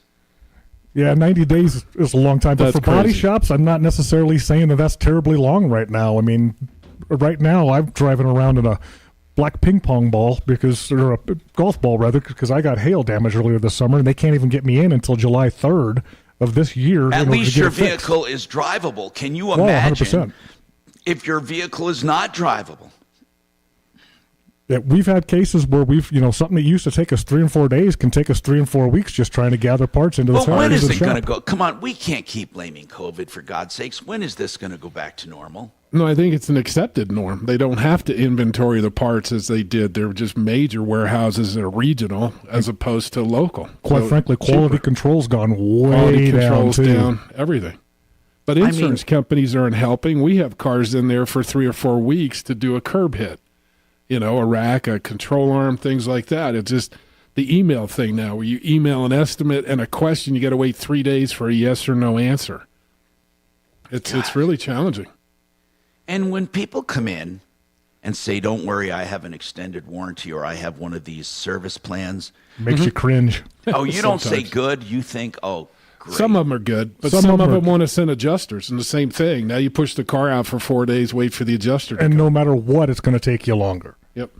There's a couple of them that I will actually, I'll let them know right off the top. We'll deal with them if you want, but I'm charging you for phone time. Yep. Do they ever have any that will let you bill the customer? The customer can submit it like with health insurance. All of them. What? But the customer doesn't want to pay. No. What I mean is, do you deal with the warranty company and the warranty company pays you? Well, you generally have to get pre-authorization before you can go through it. They won't look into history. Okay, fine. Yes, Jeff said that you needed this, out of the other thing. You already got it fixed. Well, Jeff's a professional, so we'll I accept guess it. what I'm asking is this, okay? Sometimes at a doctor's office, people get pissed at doctors because they didn't submit the insurance and get paid, and then the consumer's on the hook. Do you ever have people who say, hey, you say, hey, your warranty company won't pay, and they say, well, that's not my problem. They didn't do the work yet, though, Tom. They're going to we wait have to till get they get it. authorization prior to. Okay, but are there times you get a pre-auth and they won't pay or not? No, I've never had that. Oh, Even with that's the worst good. ones, they've always paid. That's really good news. 303-713-TALK, 303-713-8255. We have open lines, and we'll take your calls coming up. ProBidEnergy.com, if you're looking for solar, they have a system for most houses for $21,000 after your tax credits with battery backup, ready to go. That's a great price, and you save every single month. ProBidEnergy.com. And you can give them a call if you want to, 303-623-1531. Very nice. This hour from the Trajan Wealth K-House Studios. Trajan Wealth, your trusted local fiduciary advisors. TrajanWealth.com. Now, Impact Traffic. This report is sponsored by Robert Half. Another easy Friday drive throughout the Denver metro. Some minor slowdowns into downtown. I-25 northbound showing speeds in the 30s and 40s between 6th and Colfax. Southbound I-25, it's easy driving through town. I-70 east and westbound flowing free to and from the DIA area. South of DIA, 225 north and southbound, no complaints through Aurora and the Tech Center. And on the northwest end of Boulder, Highway 36 east and westbound flowing free as well. Fox 31, pinpoint weather, scattered snow showers today, high of 43 degrees, overnight low of 25. That snow continues tomorrow with a high of 34, partly cloudy skies on Sunday with a high of 38. The current temperature in Denver is 35 degrees. With your impact traffic and weather, Mark Swan, 630 KHOW. Robert Half research indicates 9 out of 10 hiring managers are having difficulty hiring. Robert Half is here to help. Their recruiting professionals use proprietary AI to connect businesses with highly skilled talent. At Robert Half, they know talent. Visit roberthalf.com today.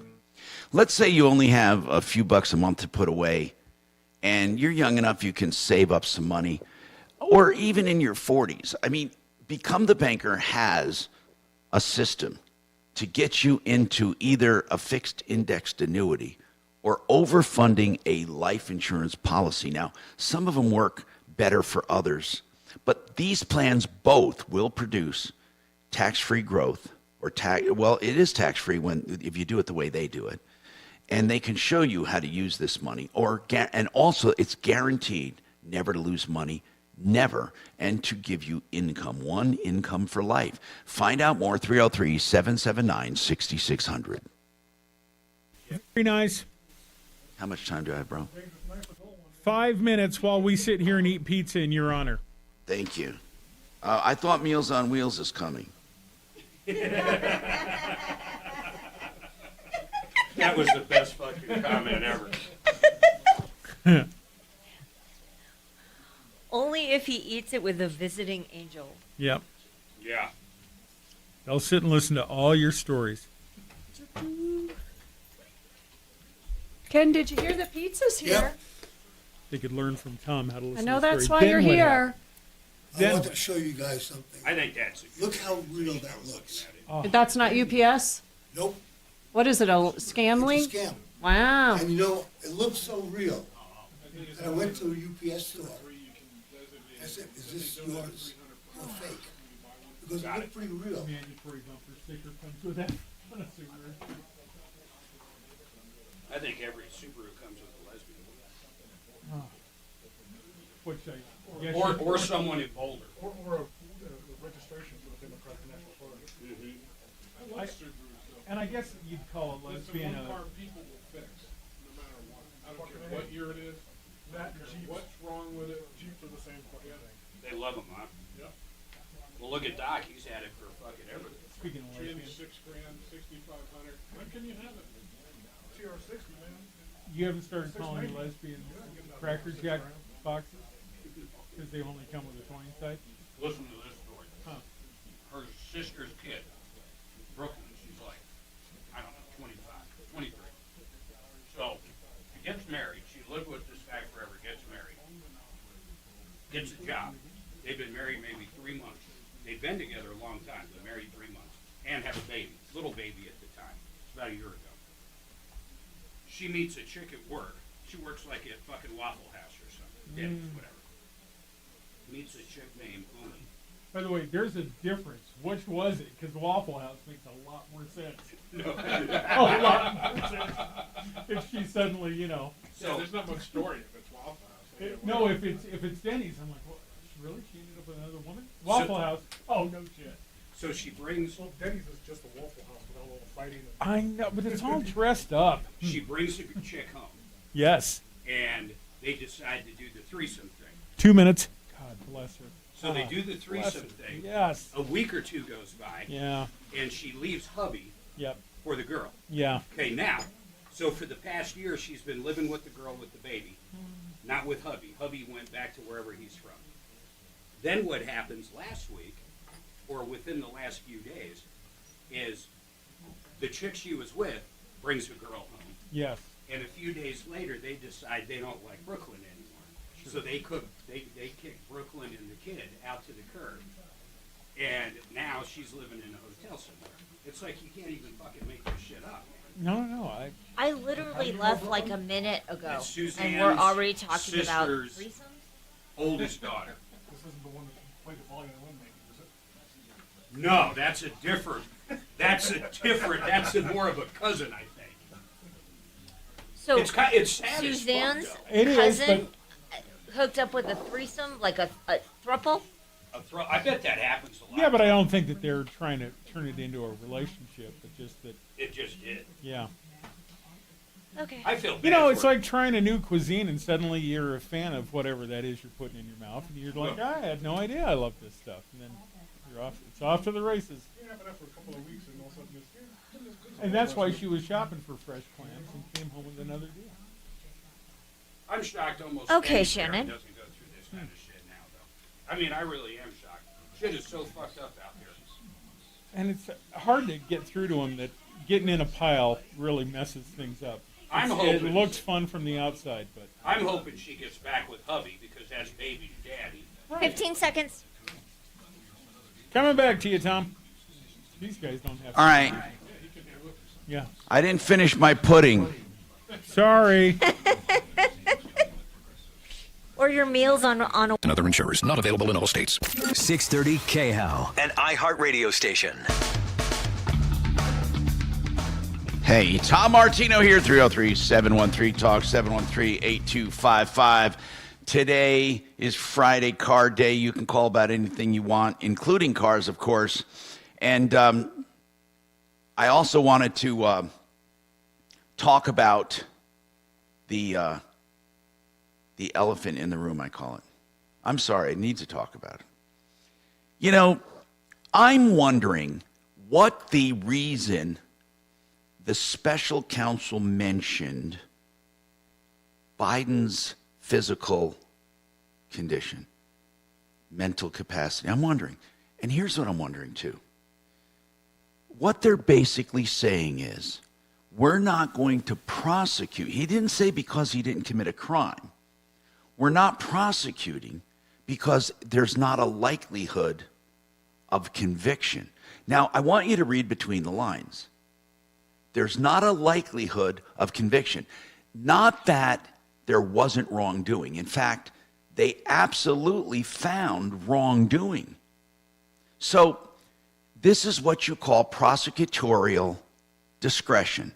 And I really would love to talk to an expert about it, but we don't know any prosecutors. Do we know people that used to be prosecutors? Or do we know people that know enough about prosecutors? Maybe. Why don't you ask Kaplis this afternoon? Yeah. You know, that would be a great one, because he's a lawyer, and he does personal injury. But yeah, Kaplis would be good because he has a good legal mind. Another one would be Joe Lazara, because he's criminal defense, maybe. But anyway, with prosecutorial discretion, what that means is they can decide whether to move forward. But what I find odd is that what they're really saying is Trump is likely to be convicted. In other words, they feel like he's more of an unsympathetic defendant. Think about that. I mean, they're saying a sympathetic old man with a poor memory.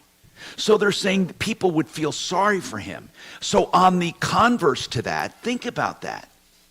They're really saying they don't think people would feel sorry for Trump. It truly is a different level of justice. They're going after Trump for everything because I think they feel that they can get convictions easier because people don't like him. I mean, we're talking everything from sexual harassment to secret or classified documents to inciting an insurrection to what are the other things, tampering with elections. I mean, really, and then the New York people for committing fraud. It really does, no, seriously, it does look like an absolute intentional way to get him off the ballot. I mean, everyone who's prosecuted him, they're all Democrats. They all have promised to prosecute him. Some have run on it. And it is clearly a way to try to keep him from running in the presidential race. It's crazy. And again, if you tuned in earlier, you know I'm not trying to tout anyone as a candidate or for a reason. I mean, I have my personal preferences, by the way. Don't think I don't. But I don't think I need to get on here to convince you one way or the other what to do. And I'm not going to change your mind anyway. But what I find odd is that they are really saying, did that occur to any of you, that what they're saying is, we can't convict Biden. He's too nice. No, it wasn't too nice. It was too dumb. Yeah, that's right. That's exactly right. They're saying that it would be too hard and the juries would take sympathy on him. So what but aren't they saying in the opposite or in the reverse that Trump is not sympathetic? Well, they're also saying that Trump has it. Whatever you think of Trump, whether you hate him, love him, or in between, he doesn't have any dementia the way Biden does. Of course, but they're saying he's not sympathetic. Right. What I don't get over the presser last night, I assume a lot of people watched it when Biden came out. I didn't know what he was going to do. I swear there was a part of me that thought he was going to say he's not running again. I mean, I didn't know what was going on, but why not one person, including Peter Ducey?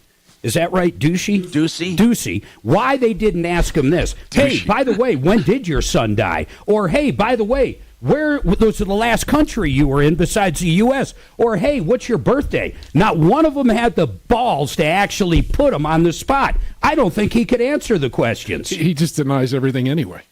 He would go, oh, well, I just don't think that's even a fair question. Because the ghostwriter had access to the secret information to write the book.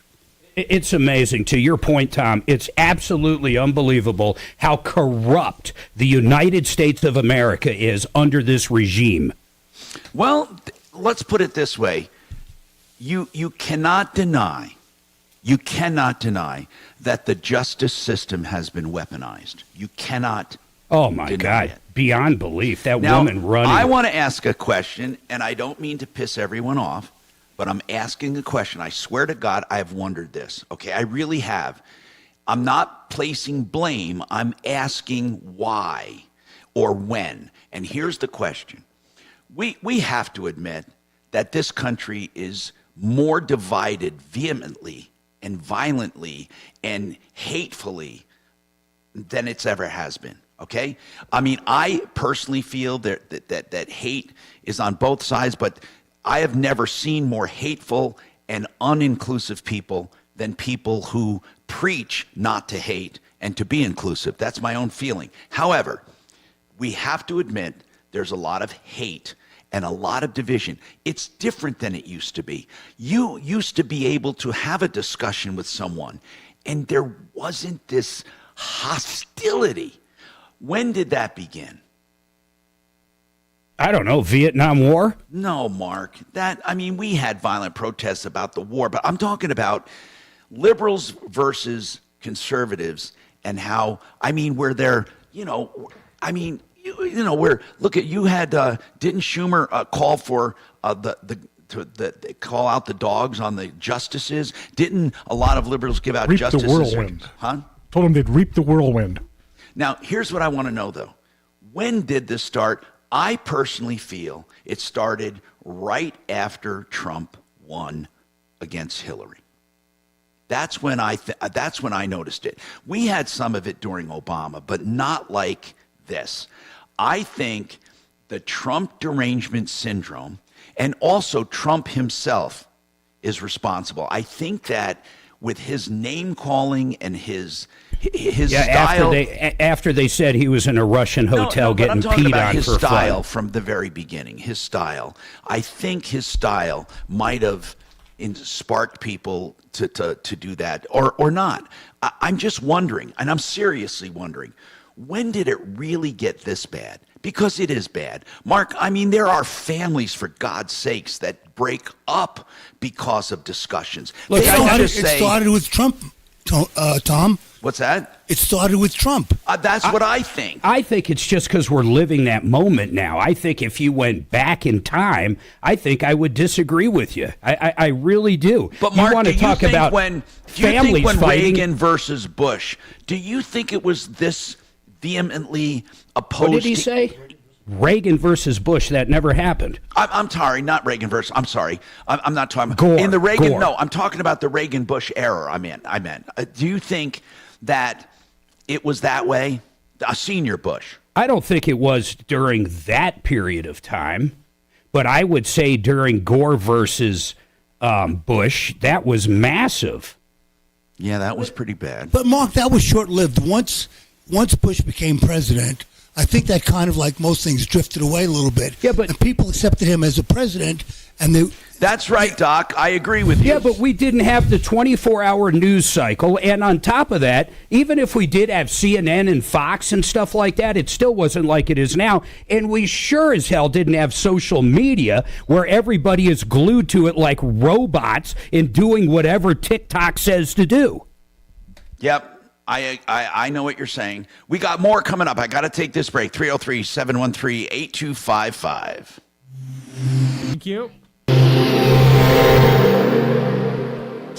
Now, Impact Traffic.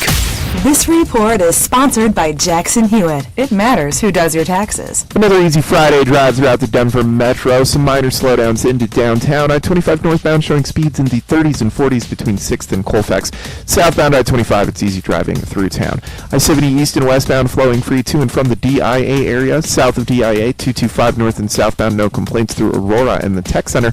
And on the northwest end of Boulder, Highway 36 east and westbound flowing free as well.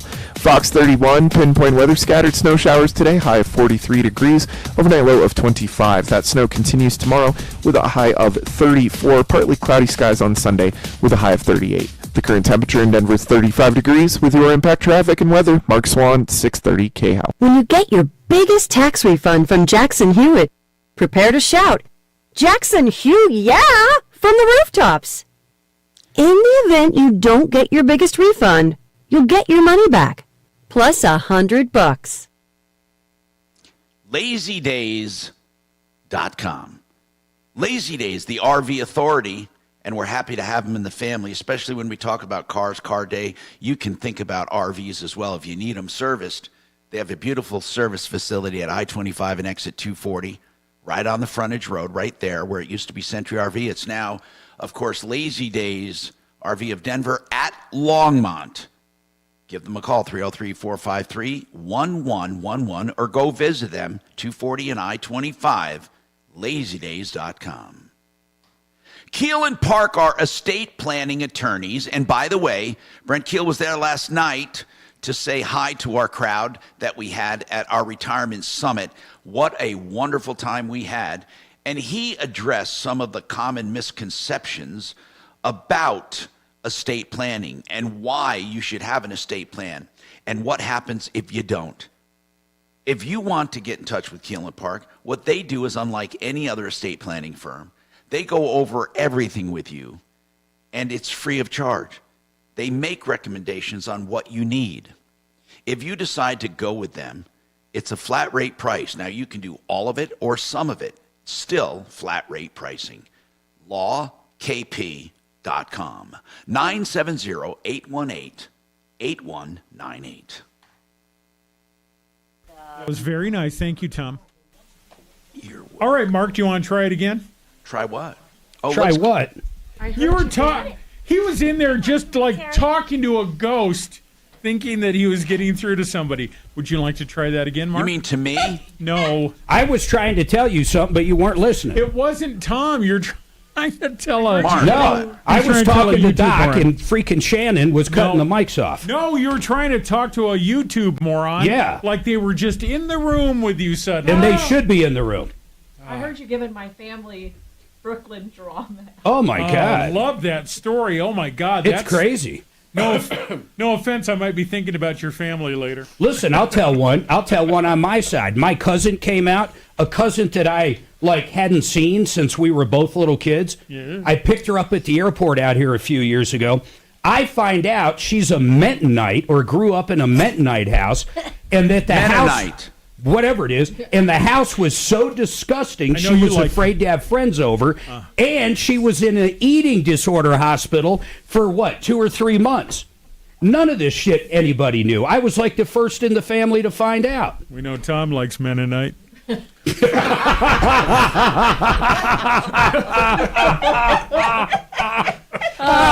Tommy. He takes it. It's That all was- going in the lawsuit. I don't That know. was good. Oh my God, my nose is bleeding He again. likes I have attorneys Mennonite. contact me every day wanting to represent me. Holy crap. I had a cousin call me up out of the blue who became an Orthodox Jew and berated me for marrying a non-Jewish woman. But he wasn't born Orthodox. He converted? He was born Jewish. He was, Okay, I got you. But then he joined this really, Orthodox sect. More strict. I became half Jew. How long ago? Like 5 years ago. Yeah, 5 years ago, my mom goes through the whole 2-year process and becomes a Jew, which is like just amazing. I didn't even know it was going on, and my dad goes, "Oh, your mom's officially a Jew now." Her heritage is Irish. She grew up Catholic, but always related to the Jewish community. They have she such always funny wanted movies. to be a part of the Jewish I was Catholic, Methodist, Lutheran, Unitarian, and now Jewish. Jeez. Just shy of humping through a hole in a sheet. It's so much easier just to be an atheist so that you don't have any options. Our daughter, when she was little, we didn't care. She'd want to go to different churches with neighbors. She'd been to any church you can Baptist, imagine, Mormon, Baptist, Methodist. She Probably just not wanted to- Catholic. She wanted to check them all out. She went with me. Yep. Oh, yeah, that's right. She went with you and Steph. Mm-hmm. And actually, when she was very little, she went to Hall in Franktown. Oh, really? Yeah. With, with all of us. You were there. Donna was there. Yeah. Spinning the wheel to see what sticks. That's fun. Hey, that here we go. stagecoach is... Out.com.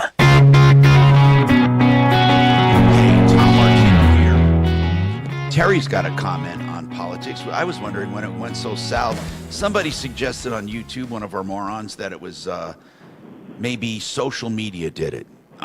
Go ahead. What do you think? What's going on, Terry? Hey, Tom. This is Jared calling in from Alaska. Just hear me out on this. I agree with both you, Tom, and Mark. I lean more with Mark on my politics and that, but I do believe it started with Trump. But the other thing you got to keep in mind is, we're talking. I can tell you're passionate about. He's just so mean with name calling. But think about this: if you're him, you're not in politics. People like what he stands up for. We like a safe country. They're calling him the Orange Man. They're doing Saturday Night Live skits. So he's taking a lot of pressure from the media, and he's got all of Hollywood coming against him. This guy has thick skin, but what is he doing for us? He's lowering taxes. He's protecting our country. We're not in a war. Our economy was booming. If he would have had another 4 years after the first 4 and all the stuff with coronavirus didn't start up, this would be a completely different narrative. I think he's the only guy that can turn it around. I think the reason why there's Trumpism is not just Trump. I'm an independent, and it's not just conservatives or Republicans. It's because he's saying what a lot of us are saying. He's just saying it with a lot more color. But he gets the job done. He does what we want. And I think that people are just fed up because most of the time conservatives or Christians, we just don't say anything because we get, oh, you're so judgmental if we say anything. And I think people are getting ticked off and are starting to stand up and have a voice. And we want our country back. I don't care what you do in your personal life, but then at the same time, don't tell me what to do. I want to work hard. I want to take care of my family, and I want to live in freedoms. We have rules. We have laws. We got to stop all this nonsense. I think that's why people are very passionate about Trump, because he has a voice. He's speaking for us. Hey, Terry, where in Alaska are you? I moved from Colorado. I was there for 14 years. I live in Wasilla. I just got back from Washington, D.C., but I live in Wasilla, Alaska, about 15 miles away from Anchorage. Hey, man, that's cool. So, Terry, listen, you did make one comment that's really weird. You said you align more with Mark than me in politics. Here's what's really weird, okay? If you really want to know the truth, Mark and I do not differ at all. I mean, we differ on the radio when I'm talking because he picks out part what I say when I try to bring up both sides. But what do you mean by that? I'm just curious what you mean by that. Well, when I listen to you every day. I love your show. It just seems like you're afraid to almost speak, like how Mark speaks as far as Terry, it's not fear. What I feel is there are people listening, probably from both sides, and what I try to do, honest to God, is just try to bring up the other side. That's what I try to do. No, and I see that, Tom. But what I'm saying is, when you're specifically asked, Mark will specifically say, "Tom, how you feeling?" Sometimes I feel don't get upset at me, but sometimes I feel like you get a little offended when Mark is just bringing it raw. And it's like Tom. What I like to hear is when you be Tom and you just say, "You know what? I'm an American. I stand up for this, and this is how I feel." Instead of kind of and I do often do that. But what I try to do is simply say, why though? Here's why, Mark. Because here's why.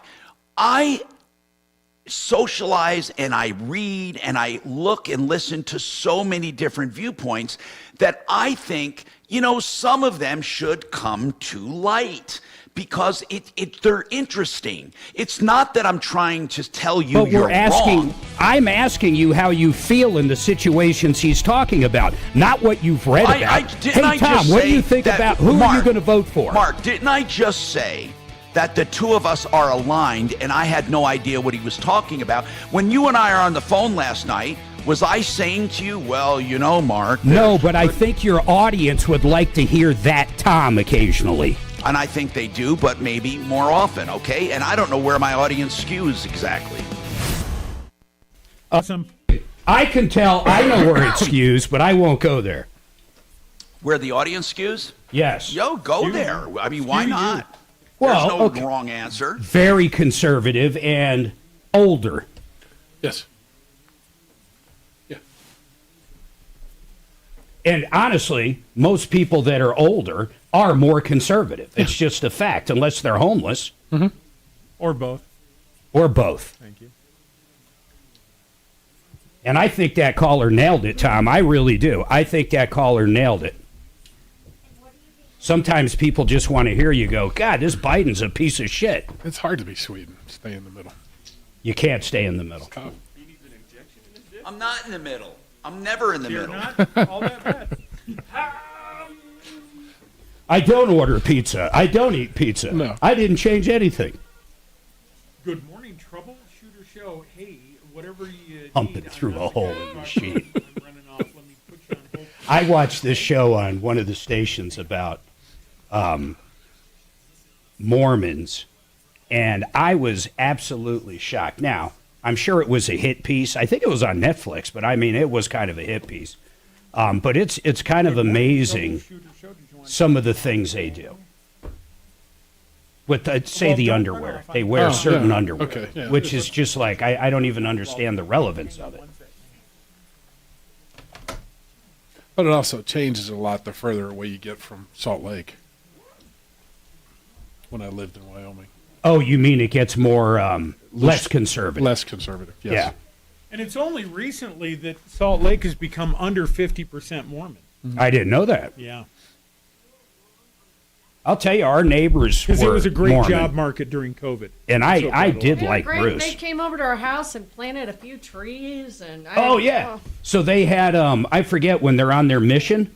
So our neighbors weren't on their mission, but they were housing some kids on their mission. And they came over and they're like, what do you need done? And I was like, I need some trees planted. Bam! Bam! That's what I'm going to call it when Kelly's in one of those moods now. Oh, she's on her mission. Opening up practice in Salt Lake City. And I'll tell you this, their kid went off. I've said this story before. How old was Zach? When did they go on their mission? 18? The guys do. He ended up, it's like a draw where you end up. You could end up anywhere. He ended up in Canada. And I didn't see this kid. The only time he could call home, if I recall, was like Christmas and Mother's Day. That's it. Yeah, I mean, you're not supposed to be, you're out growing up. Right. That kid left, a fat little teenager. I mean, he was heavy, man. He came back, I'd say perfect shape, had a job within a couple weeks with Monument Police Department. I couldn't believe it. I was like, holy shit, I might send our kids on a mission. He's in the Army. It was incredible, man. There's something to be said about that. I mean, there is something to be said about a mission. Be held accountable, yeah. No, I think there's something to be said for doing something for a year after you graduate. But obviously as an atheist, I don't believe in missions and trying to talk other people into believing your fairy tale, which is obvious what the Mormon religion is. Yeah, I don't know about that, man. I'm not going to say. I'm not, Doc. I'm not going to say anybody's religion. No, but to basically say that about the Mormon religion is to say it about any religion. Then think of Catholicism. My God, they have stuff that other people think is entirely crazy. No, I agree with you. But just like there are liberals and then there are progressives, Catholicism is liberal, Mormons are progressive. To believe that what they believe is absolute lunacy. And I'd say that about a lot of religions. Ken, I was going to ask that's you. It's not my fucking decision. Mom is 32 weeks along, and the baby is 33% developed. Is that bad? Is there? Yeah, they need to watch that really carefully. They may induce her early if there's fetal growth retardation. Because if she starts... And then she's measuring, so she's 32 weeks, she's measuring like at 24 weeks. Yeah, that's a significant issue. I mean, intrauterine growth retardation is what it is a major problem. Could it be that the baby's just small? Or is that depends. usually means it's underdeveloped? It means it's not growing properly. I mean, I'm sure that they have benchmarks along the way. You know, if you do an ultrasound, let's say at 10 weeks, and the baby is 10 weeks, you can't then at 32 weeks say, well, she's only 24 weeks because we got the dates wrong. Is there drugs that make it develop quicker? No. No. They can give something to mature the lungs so that they can a better chance of when it's delivered early that the lung function will be there. That's what I asked. I said, will it be a premium? It sounds like that's kind of where it goes. Yeah, I mean, they're gonna take that baby early. Because then they can just start literally feeding it in. Well, yeah, I mean, the neonatal intensive care units are amazing. What they can do for premature babies, it's just incredible. Yeah, but premature just means being early. But this is underdeveloped. Is there a difference, or is a? It's kind of both, because the premature will be, because they're going to take it probably before term, so it would be premature, but it'll also be slow growth. So you can have both. I wonder if Bruce's kid is still out here. I'd like to go see him. I really did like that fucking family. She's in Denver. Who's? And who's? My old my neighbor. best friend's first grandbaby on the way. Yeah. Oh, we got two So she's in Denver, conversations. she's probably getting good obstetrical care. I mean, it's not like she's in some podunk town. But they don't seem concerned. They're like, wow, you're going to have a small baby. But maybe why concern the mom with something that can't be? I don't know. I don't know why they're like, don't seem concerned. I don't either. Is she seeing midwives or a doctor? Doctor. Is midwives even a thing? Mm-hmm. Is it Oh, really? yeah. They have a midwife, big midwife practice out in Aurora. I've got a friend that's a midwife. Wow. Why do they even call it midwife? I have no idea. Probably from Old English something. What's that show where only some women can give birth and they all wear red dresses? It's like on HBO. Handmaid's Tale. What is it? Handmaid's Tale. That's how the world should be. Oh, my God. I'm just saying. Right, Doc? You know, I was watching The Man in the High Castle because I thought it would be really interesting about if Germany had won the war and what happened to U.S. That'd be weird. But the acting was so bad, I couldn't watch it anymore. Was it one of those European shows? No, it's got great reviews on Netflix. What show was that, Doc? The Handmaid's Tale. Oh. No, not Handmaid's. No, not that one. Oh, no, With the Man in poor High acting. Castle. The Man in the High Castle. Yeah. Hey, Tom. Masters of Yeah. Fire. Have you been watching Have that? you seen The Curious Case of Natalia Grace? If not, you gotta watch it. What is it it's about? Crazy. It's about this Ukrainian orphan. It's a true story, and it's 2 seasons. It's all you need. It's crazy. She But is the does devil. it end, or is a third season? You just gotta watch it. There's possibility for a 3rd season, but it's a true story. I love complete series, or at least. Yeah, but this is a actual person that's in their 20s. All right, It's 10 not going to seconds, be guys. over till she's dead. That's money. Enter it now at khow.com. Inflation Salvation on 630 KHOW.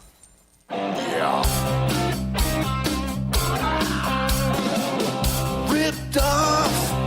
Bad news. You need advice so you don't have to lose.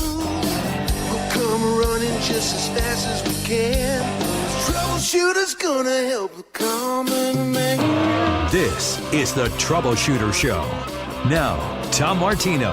Hey, I'm Tom Martino, and I welcome you to the show. 303-713-TALK, 713-8255. We're going to go right to the phones. It is car day, but we'll take any and all calls. We have a couple car calls as well. Let's go to Michael. He has a heater issue in a Nissan Rogue.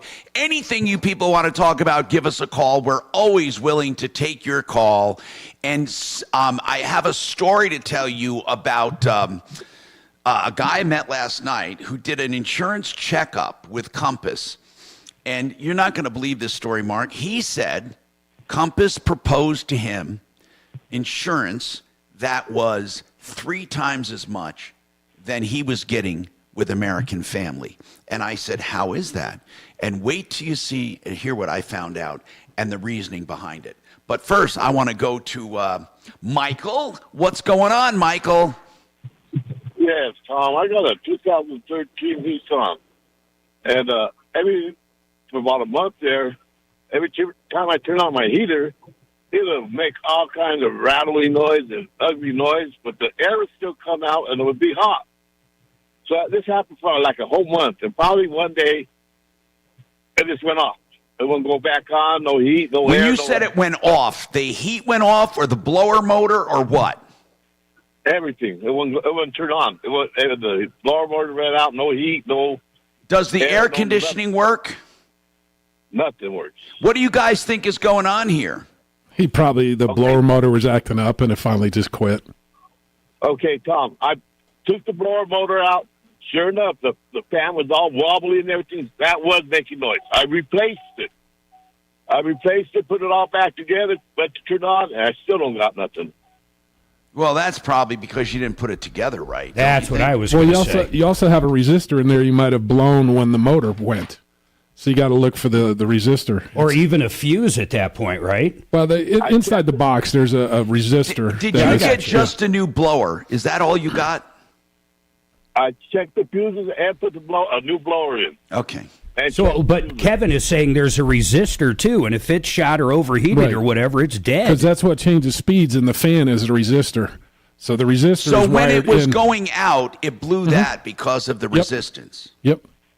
Exactly. Is the resistor connected? Is it in the same piece with the fan? No, it's in the box, but it's a separate piece. And it's not like a fuse, it's like a big square thing? Yeah, it actually bolts into the box. It's probably 2 or 3 bolts. You pull it out, it sticks into the air chamber itself. Oh, it's not in the fuse panel. No, it's in the heater box. I gotcha. Okay, my heater, my blower and everything's under my dashboard. Yep. Oh, yeah, that's fun. And I bet it'll never sound the same driving down the road, right? Those clips break. I mean, it's really crazy. It is. Could it be a simple thing like a fuse? Probably not. He said he checked them, but Kevin's saying it's the resistor. I mean, Jeff, you agree with that? Yeah, it's very common. Yes, extremely common. Okay, go check it, Michael, and let us know. 303-713-TALK, 713-8255. Now, who's been waiting the longest here? We have John. John, what's going on with you, John? Welcome. Hi, Tom. Hey, man, what's going on? Being falsely charged. I'm a daycare owner up in Firestone, Frederick, Colorado. Have been for 10 years. I'm the only male probably in the northern Colorado who operates and runs daycare. What are you being accused of, John? Child molestation. Oh, my God. And the tickle is a kid that I've had for 4 years. It's on video in the school. I've known the school resource officer for 7 years. Tons of families to that school. Parents were brought in to see the video. They said there is nothing there. They actually told the CPS in the school that literally if they died today, that me and my wife have done more for them and their family, that I would get their kid. They have willed their kid to me. Now, that didn't matter. I got to ask some serious questions here, John. That is some serious stuff. So here's what I need to know. How did the charges come about? Did anyone complain? No. So I've actually haven't been charged yet. I'm in the middle of an investigation. But why did they even start? Where did it all begin? Apparently in the office, because I pick him up at 1 o'clock every day because they can't control him for a full day.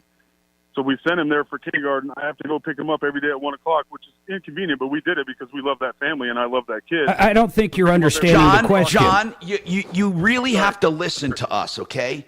Because I'm asking, you pick the kid up every day, you take him to daycare, the parents pick him up when they're done with work. What I need to know is, why did an investigation even begin? They don't just start investigations for nothing. Why did it begin? Because a Firestone resource officer who's inside the school called CPS and said that I was tickling a kid. That's all What we've did been the given. resource officer say that made him suspicious of molestation? It's her. She said that I was tickling his butt. And did she say you were tickling? Hold on. He said you were tickling his butt in school when you picked him up, or at your center? Yes. In school as I picked up, and it's supposedly all on film. Okay, so did you see the tape? Nope. Like I said, they haven't charged us yet. I did retain a lawyer just because I don't trust CPS in the 20 years I've been doing. Well, you have to retain a lawyer. You have to retain a lawyer. But right now they're investigating. You understand, John, this is devastating. They have to investigate, obviously. This school resource officer, I want to ask you, do you think the school resource officer, she is truly concerned, or do you think she's just some wacko making trouble? Wacko making trouble. Why? That's what I need to know. I don't know. I've always felt like she's giving me a dirty look. I've never thought she was the best resource officer anyways. She's been really nice this year to my kids, so just kind of looked past it. And then, but I don't understand. She said she witnessed. Hold on, John. She said she witnessed you tickling this kid's butt. Correct. Okay, now. Over his jeans and his clothes. I know, I get it. Now, was there something did she confront you when she saw it, or did she just make a complaint? She just made a complaint. Okay. Hey, John, I want to say one thing. John, you really should talk to your attorney before you call a radio station. I think you're doing the dumbest possible thing anybody has ever done. Well, this is some serious stuff for sure. Yes, sir. But John, I understand you're frustrated, and but I find it difficult personally to believe someone wants to drag a kid and a person through these accusations.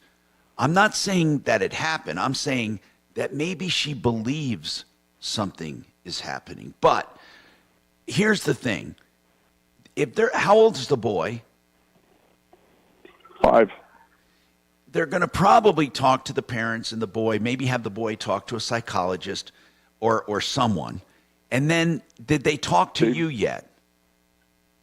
No, they have talked to the boy, interviewed him privately. The dad asked to go in. They said no.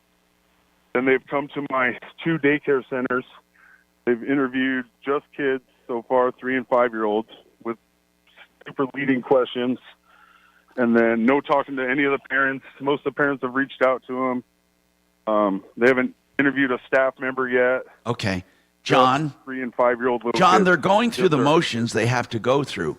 Are you assuming they're looking for trouble too? Or tell me why you're calling. I'm calling because I'm really good friends with your buddy Carlo. So I was chatting with Carlo, and I've had a lot of parents reaching out to me telling me that we should make this a story, because if I was a female right now. Well, you should if you're accused and you're falsely accused. Right now, you're not being accused by anyone except this school resource officer. Here's what I'm thinking. Yes, and Weld County. If there is a video, this video is going to tell all. Did your attorney ask for the video? He apparently hasn't asked yet because I haven't been physically charged. Okay, I get what you're saying. How did you find? I don't want any names of school. Listen, I don't want any names of schools or people or kids or attorneys, but I need to know, how did you find the attorney? Through another friend who is a criminal attorney that I would normally use, but since I thought it was criminal civil, he had made some referrals, and I called a few different lawyers, which all were depressed because they said this is the worst agency to work with. But then I found him through 2 referrals. He's been up in that area for 42 years, up in that Weld County, Larimer area, so he supposedly knows the right people. Well, first of all, it is unfortunate. Weld County is corrupt, but that doesn't mean I can't see them falsely accusing someone just to make their lives miserable. Here's the problem with child molestation, the real big problem. I'm talking about accusations. If it did not happen and you're truly falsely accused, your life is still ruined. Yeah, that's what I'm trying to say right now. Now, have you? Here's the most important thing. Successful daycares in this town. Is your record 100% clean of all problems? Other than a couple fights in college, 25, 27 years ago. Of what? They're all misdemeanors. It was like assault, drop to harassment. I was a 3-sport athlete. Okay. College and got into a couple. Okay, I get it. That's okay. I'm not talking about that. That's good. I mean, that's not good, but that's okay. Hey, listen, let's try.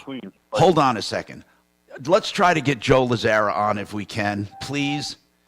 I just want him to at least have a second opinion.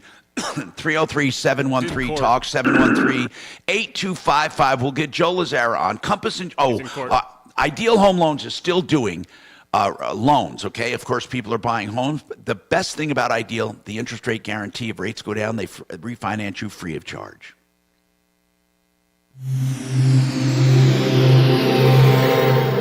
Do you have great credit? Kelly says she's going to reach out to the Lazzara people, but he's in court today. Shoot. Then you need to learn about the Life Changer loan, where you pay 100% We're principal gonna first. need another- You can pay off in we less than 10 definitely years need a without defense changing your spending attorney habit. on our Plus, you books keep that we can talk 24/7 to. access to your equity. As we say, not everyone has a Life Changer loan, but we guarantee everyone wants. 10 seconds, buddy. It's just math. So check us out at lifechangerloan.com. That's lifechangerloan.com. Life Changer Loan Corp is a licensed Colorado mortgage company. NMLS 1863775. Life Changer Loan Corp is an equal housing lender. You know, we heard from a guy earlier in the show that had a restoration company come, and he's in the middle of a big mess. What we need is a good restoration company. That's why I always recommend American Restoration. Now, in his case, it was a broken pipe.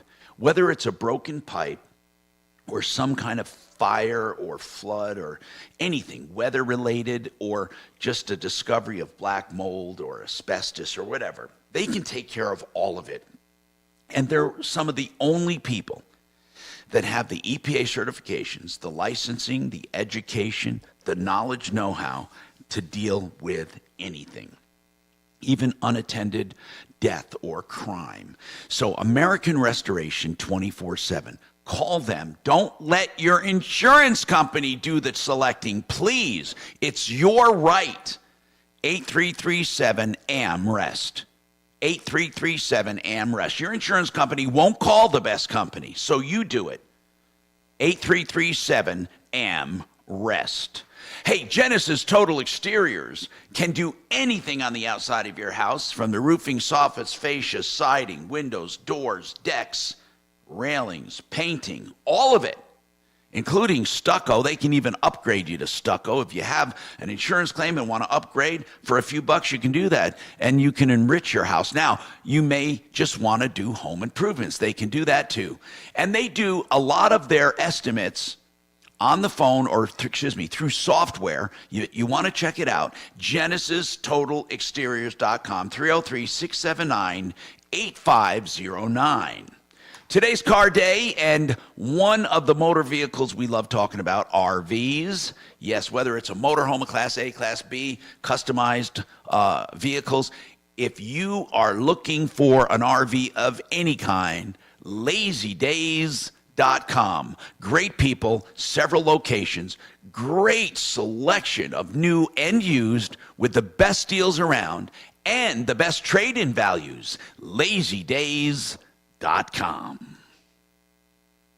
This is a Taylor Swift Super Bowl. Yes. It's a tempest in a teapot. I hope they have her down on the sidelines with the refs. I hope she gets the call. I hope she's out there warming up with them. I do too. So her magic number is 13. She was born on the 13th. So this will be her 13th game she's been at. I mean, they've got all this stuff going on if about you her. if you don't think that's crazy, 15 minus 2, 13.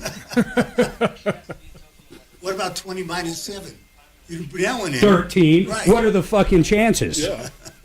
About 13%. She's the only one It's taken coming that can 13 afford hours a to get suite. from Tokyo to the Super Bowl. She did 14 shows. What's 14 minus 1? Suze, what month was she born? She was born December 13th. Oh, okay. Yeah. So anyway, she just won her 13th Grammy or something. That's my brother's birthday. Well, I was born in November. Yeah. It's all lining up. So Do you see what I'm saying? It's all I thought we could Taylor. be soulmates if it's the same birthday. The years might be a little different, but if it was November, she'd be my soulmate. No. Let's see. How many seconds is the national anthem?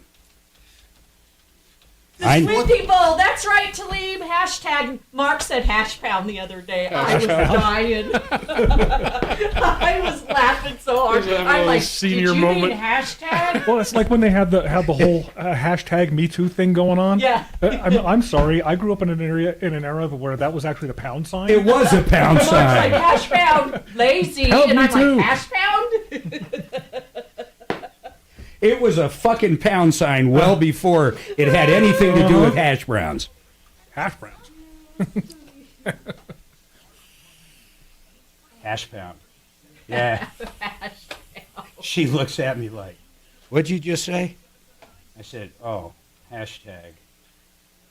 Isn't Travis her 13th boyfriend? Probably. Nothing wrong with that. I guarantee it is. And if it Depends on what her body count is, Suze. Oh, yeah. Brock Purdy's number is 13. Ooh, right. What are the Nothing chances? is Think Taylor about that. Swift with AG, bleh. It is. The stars are aligning. Yeah, but he's the quarterback for the other team. I know. Yeah. It's all Taylor. It's all Taylor. Swift It's a Super Bowl. Taylor Super Bowl. Yeah. I love that it's got all these dads in an uproar. No for Taylor. Sorry, Kevin. Not this No, dad. Taylor No, I Swift. just, the whole thing. She's the only one that can afford a suite there. Yeah. With All Kelsey's the other mother. suites will be empty. The mother. She'll have one. The mother said she'll be down in the stands. Did you see even the McCaffreys said they couldn't Yeah. afford to go? Dead serious. No, it's true. Same with Yeah, but if Kelsey. you had the money, 1.5 for a football game? Well, I don't wouldn't care. be shocked if the NFL, because of what she's done for her, gave her a suite. So I would not be No, shocked. this is McCaffrey's girlfriend. No, No, I'm talking Taylor. They kiboshed their suite. No more. They what? The girlfriend, McCaffrey stepped up and told the girlfriend no. Really? Yes. Kevin, our son is so bent on this Taylor Swift stuff. 10 seconds, guys. No, Yeah. I just make fun. Wealth.com.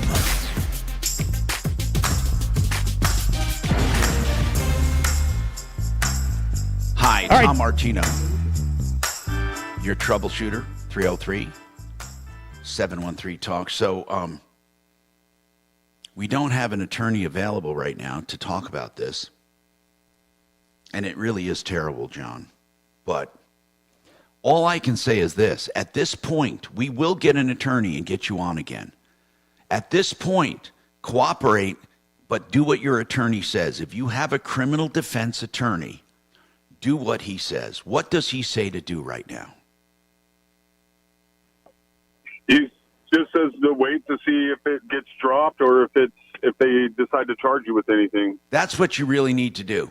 Do you realize what Mark said previously about calling us? What he meant was this.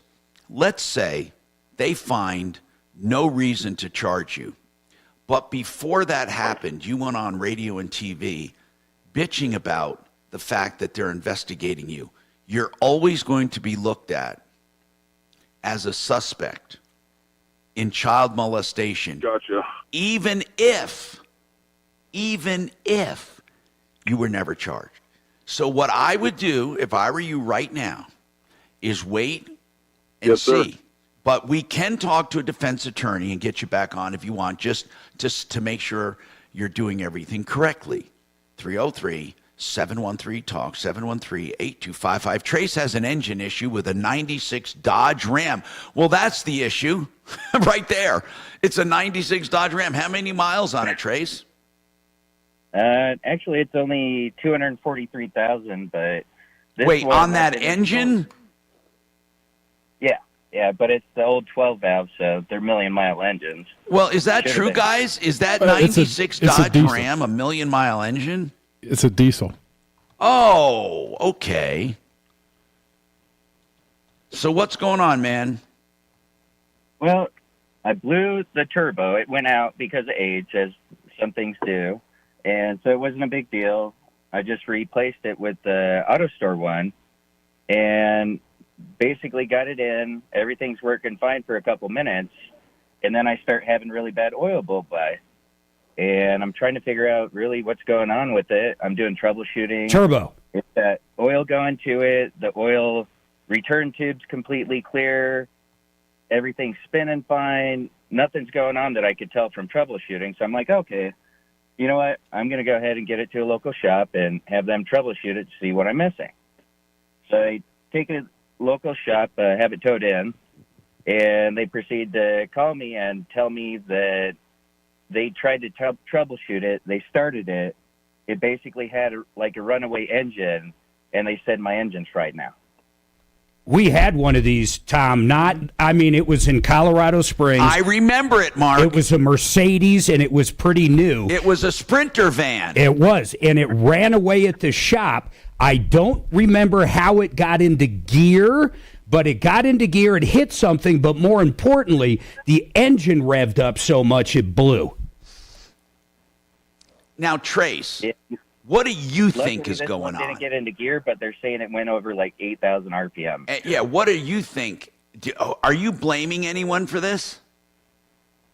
I really have no idea what to really think on this. So, well, let me ask you something, why would Trace. it run away? Why would a diesel run away?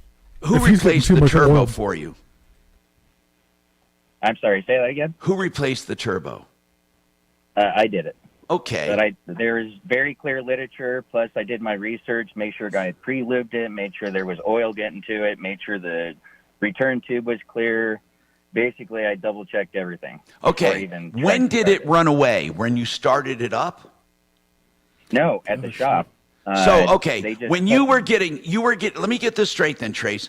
After you installed it and was getting blow-by, you took it to a shop to check it. Yep.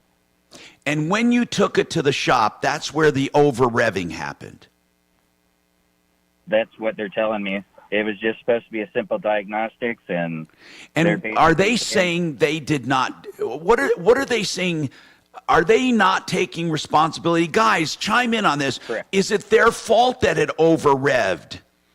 Well, it can if there's excess oil and fuel that gets in there. They got to be careful with that because there's no spark. You can't. But could the excess fuel and oil get in there due to his installation, or was it something they did wrong? That's you're gonna have to determine that. That's the hard part now. Yeah, a diesel engine will run on oil. It'll fire it off, and once it gets going, the only thing you can do is try to choke out the air. Yep. But why does it over-rev? Why doesn't it just idle? It just keeps feeding itself. Yeah, the oil is not being monitored or metered. It's just dumping. There's no throttle body. No. Well, it's all bypassed, and there's no spark, so you can't just turn the key off. I get it. Does that ever happen when someone's in gear, like going down the highway, and all of a sudden they're doing 100? It can happen over the road truck. You can actually pull up YouTube videos, see these guys pull over to the side of the road. You sometimes have fire coming out the stacks. But where is the oil being fed and try from, to dump the clutch guys? to shut it down. Oh my God! Where is the oil being fed from? It can be coming past the oil control rings. You've cracked oil control ring. It'll sit there and feed itself right out of the crankcase. Yep. So with 200, here's the problem, Trace. You know, I know everyone says they got a 1,000,000-mile engine, but it's 240,000. This blow-by and stuff could be happening and have nothing to do with the shop. I think you would have a hell of a time trying to prove the shop did it. What do Plus, you guys you just think? did your own turbo.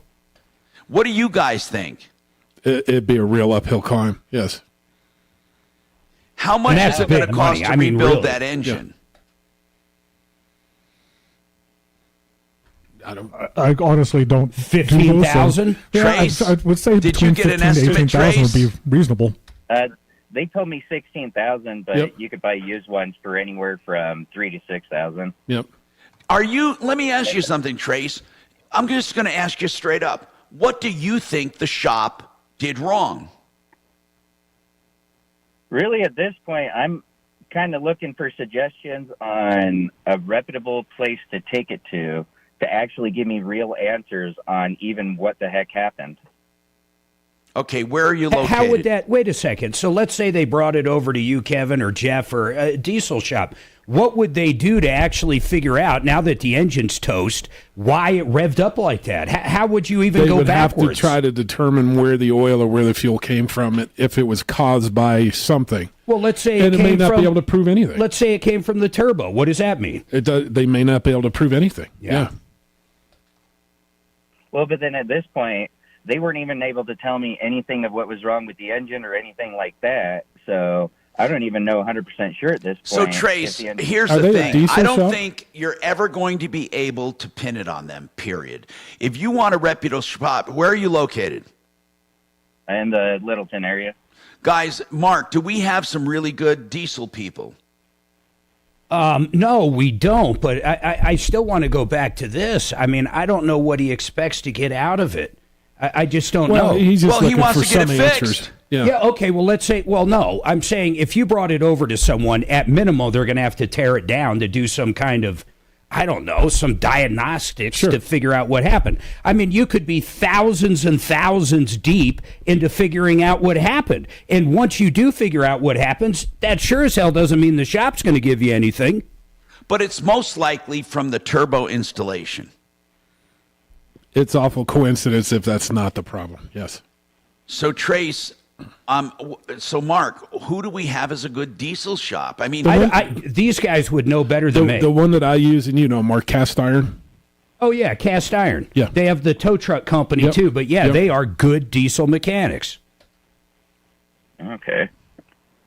I mean, listen, man, this is a terrible situation, but I wouldn't get my hopes on getting any reimbursement. What did the shop say to you? Like, so sad, too bad, or what? Pretty much. That was it. And it's really, I didn't know. I took it in to get a diagnostics for a reason. I wanted to find out what the heck was going on. And instead of finding out what was going on... Look, man, I don't think it matters. Listen, I want to reemphasize this point. You bring it there, you drop it off. They go out to bring it into the shop, they turn it on, and for whatever reason, and who cares? The engine over-revs and destroys it. Break when you can here, Tom. How in any circumstances is their problem? It isn't. How? It isn't. It isn't. Why would you drop thousands of dollars to figure out you're getting crap? Got to take this break. 303-713-TALK, 713-8255. I mean, how could it be if you go out, if I drop it off for an oil change, you go out to pull it in and it doesn't? For you, buddy. Okay. Yeah. You don't owe me a fucking engine. Sure. I don't know that he's looking for that so much as just Dragon, how much time? He needs somebody else. Let Dragon. somebody else talk him off the ledge. Yeah.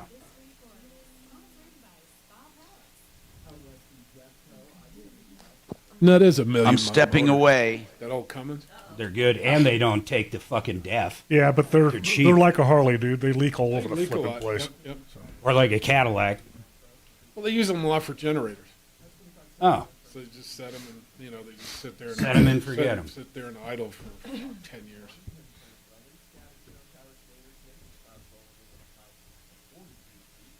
Stinky ass diesel. Those are nasty. I've always known it as the pound sign. It is a pound sign. In fact, the old recordings, you would call up your own answering machine and you would hit pound. Pound, yeah. Hashtag.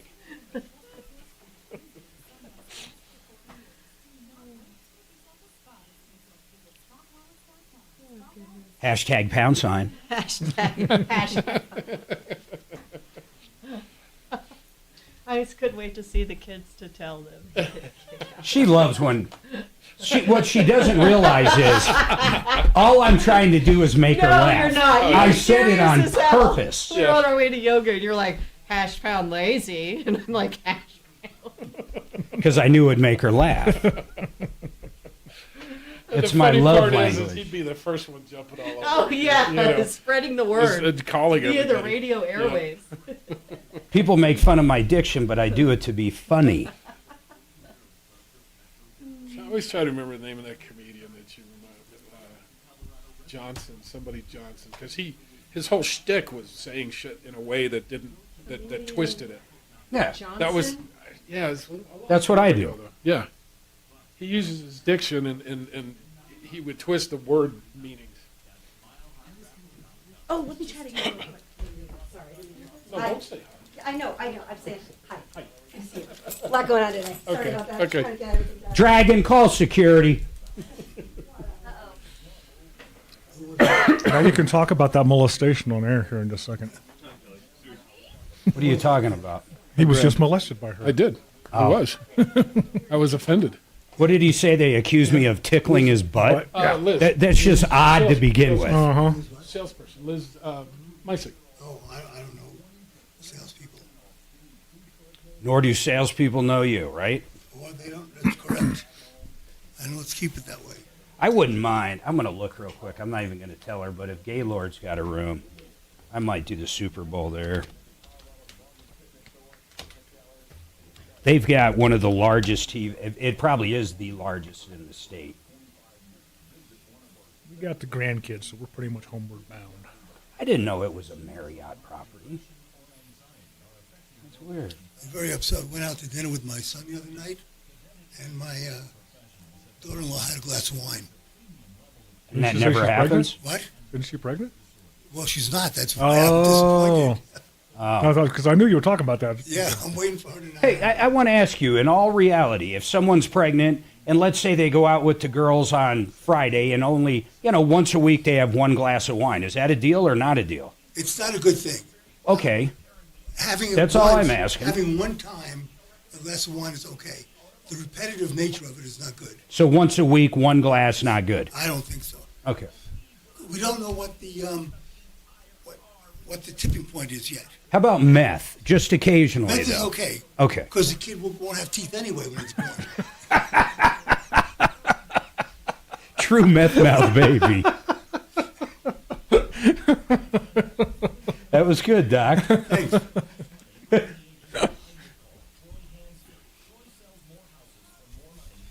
Okay, let's see. Is there a room or is there not? And my ex-brother-in-law got deformed because she didn't know she was pregnant when she went in for an emergency appendectomy.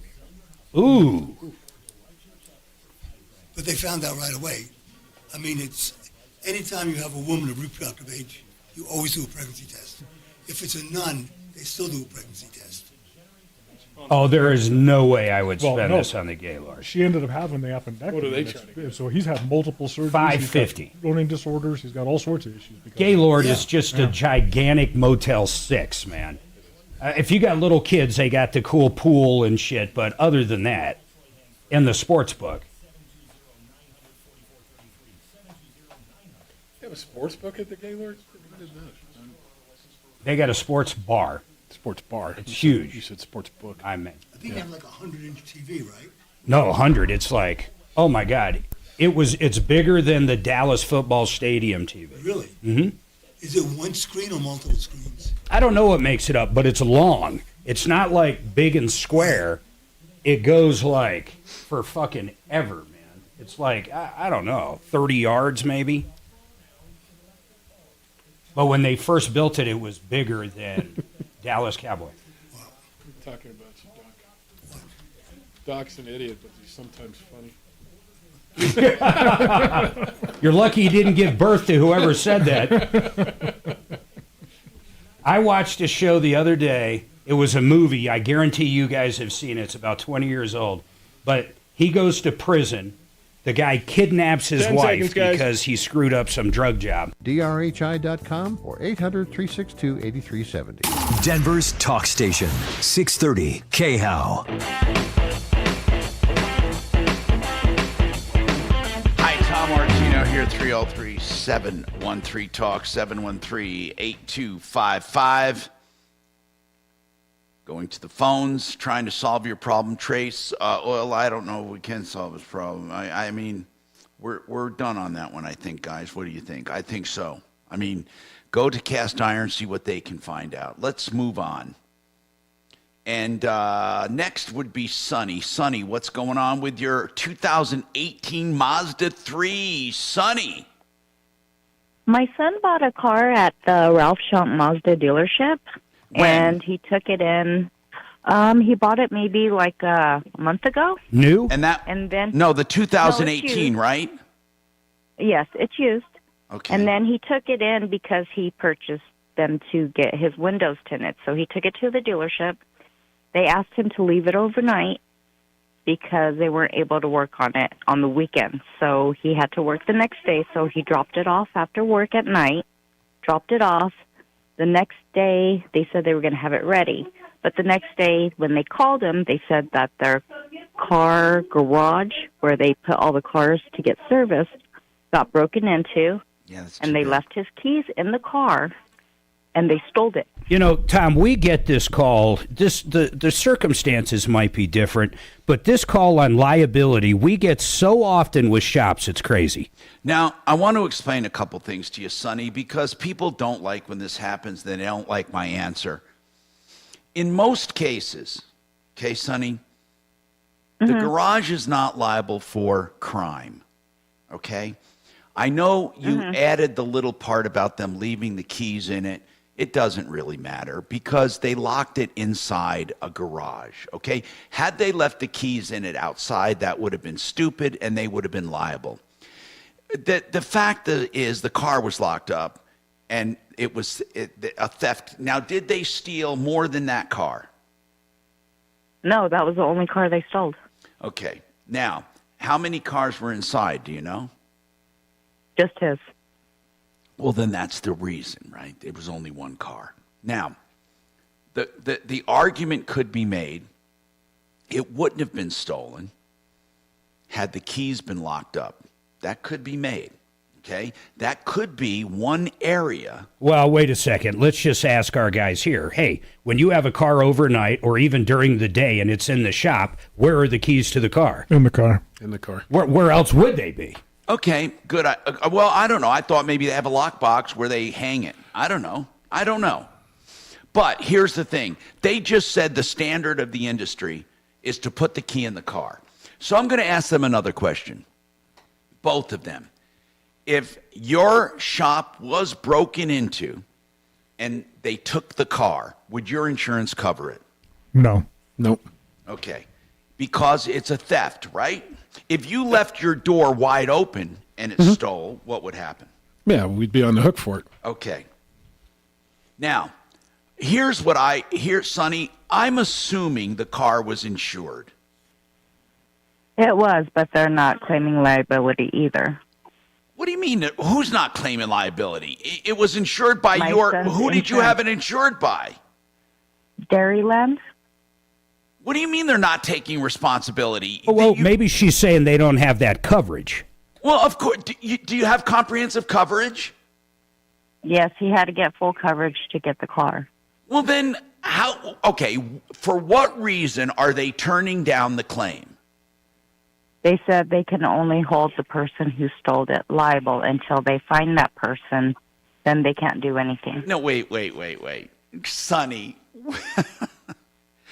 if you have theft insurance, they said until they find the person who did it, they can't cover the claim? Well, they're wrong, okay? We need someone to help this woman out. I want to hear someone from Dairyland Insurance. I want to hear some moron at Dairyland actually say, we can't cover this until we find the person who did it. Wait, what do you mean? Did he put in a claim for a stolen car? He did. Who did he put the claim in with? With his, I guess the insurance adjuster called my son back and told him they will not cover it. What was Let's the get exact... Brian on. What's that, Mark? Let's get someone from Compass on. Yeah, okay. Let's do that. That's a good idea. Hold on. This is... I mean, I've just never heard something more absurd in my entire life, ever. Ever. I mean, it's a crime. It's a stolen car. If he has coverage, they better come through. There could be a bad faith claim here, for God's sakes. Oh my God! I mean, it just befuddles me how many morons we have in insurance. Tom, shouldn't we first find out to make sure he has comprehensive? I'm assuming you have the right coverage. Otherwise, why would they say full coverage? Huh? They have to have full coverage to leave with the car with the loan on it. Yep, they do. Yes, they do. But did he get full coverage? I mean, is Dairyland the name of the company? It is. Did you talk to Dairyland? I did not. Because I've never heard of such a thing. Dairyland says... It's so ridiculous. There's no way it's happening. That's where I keep coming back to. I mean, can you imagine if your car's stolen and you have comprehensive coverage, until you have your car back, there's no coverage. It makes no sense. Sonny, they said until we find the person liable, we can't cover you? Mm-hmm. They actually found the car. And the police did. And what did they say? So the insurance adjuster went, and then he released it to Ralph Schomp Mazda. What did the insurance adjuster go for? Wait a minute. Wait, Sonny, wait a minute. Why did the insurance adjuster even look at the car if they're not going to cover it? I don't know. They went and looked at it at where they got it towed, the Denver police. And then I guess I don't know what. Was the car damaged, Sonny? Sonny, was the car damaged? It was. All the tires were flat, and then they ripped the interior. And they're saying they're not going to cover any of that. And then break whenever you can, Tom. Hold on, I got to take a break. We need to call Compass Insurance. This is getting even weirder. You weren't completely straight with us. We didn't know they recovered the car, but still, they should fix the damage. Hold on, I'm Tom Martino.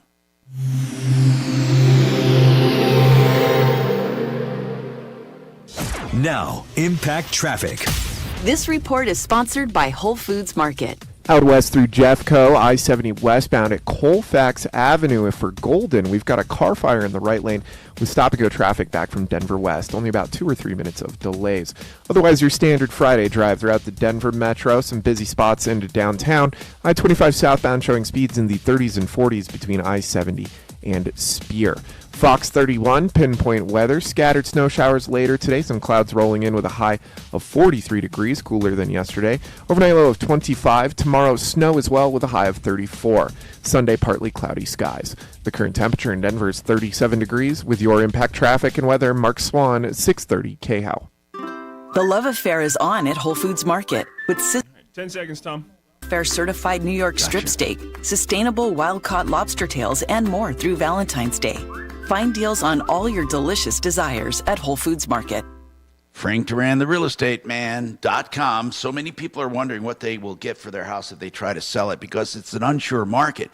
Frank Duran's still selling at great prices. He'll give you an analysis based on experience, based on your home, based on your neighborhood, based on supply and demand, based on interest rates, all of the factors to get you an accurate look at what your house will bring on the market. It's free of charge. It's a complete analysis. Frank Duran, therealestateman.com. No obligation. 303-920-1622. Hey, we had a summit last night on retirement and had a bunch of people there, and Retirement Planning Center of the Rockies hosted it and gave out a lot of great information. I love the way they broke out money into buckets that can keep you sustained through retirement. I really learned a lot. And you know, they are people I use for my retirement planning, and you can too, no matter what age you are. And they work with you not only to prepare for retirement, but through retirement. And they have different areas of expertise they can help you with in planning, in income, in investing, legacy, long-term care, all of it. 970-663-3211. Get a free analysis of your situation, please. 970-663-3211, rpcenter.com. The Art of Granite will give you a price on the phone right now for countertops, no matter what kind of materials you want. They do it all at wholesale. When it comes to the materials, they tear out and haul away free. Always clean up everything. And then they do the bathroom vanity free when you have the kitchen done, or you may want a free kitchen sink, your choice. They also have other goodies for Martino listeners when you mention I'm from the Martino Show. That's theartofgranite.com. Get your price right now. We love the way they do business. People give them rave reviews. 303-386-5919. 303-386-5919. You know what's weird? How did that work? I don't know. We It's get only a lot February. of parts delivered from parts places now with Grubhub and one of those Mhm. services and stuff. That's so weird. There is a group of guys who are Venezuelan who are delivering parts underneath that thing. I'm not sure how they're doing it. How they, I'll tell you how a lot of them do One it. person has the account or something like One that. person sets up the account, then multiple ones are driving 24/7. Yeah. When I sued a rideshare company years ago, that's exactly what was happening. It wasn't our driver, and that's where I nailed him. What do I you was like, mean, that's Mark? not even the fucking driver you guys told me it was. What do you mean? Yeah. What do you mean? The app did not have the right driver named? Oh, yeah. So when I sued the rideshare company years ago, one of the things I found out very quickly was the guy on the app, his name and everything, he wasn't our driver. And when I brought that up, that's when that company just basically cut me a check.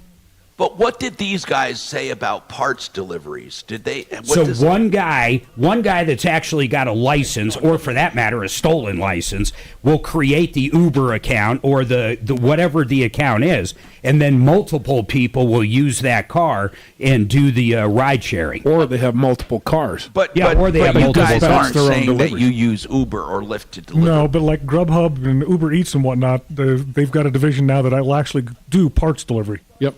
What? But also when Uber comes, they tell you what kind of car it is, so Yeah. that they can't use multiple cars. No. They can have one account, but do Uber out of multiple cars. How? Well, let's say I own two cars, and when it's snowing, I use my SUV. When it's not snowing, I use my They still Prius. have to be inspected and passed through Mark, for that would be- Uber or I for Lyft. agree. Yeah. I agree. Right. So it's But not unlikely. for parts delivery. It's unlikely that these migrants have multiple cars. That's what I'm saying. I don't know how that would work. I don't know. You can just take people's borrow a cars. Mazda 3. Yeah. Yeah, because I didn't realize they were Venezuelan, but my Mexican service writer, he said their accent, they're from Venezuela.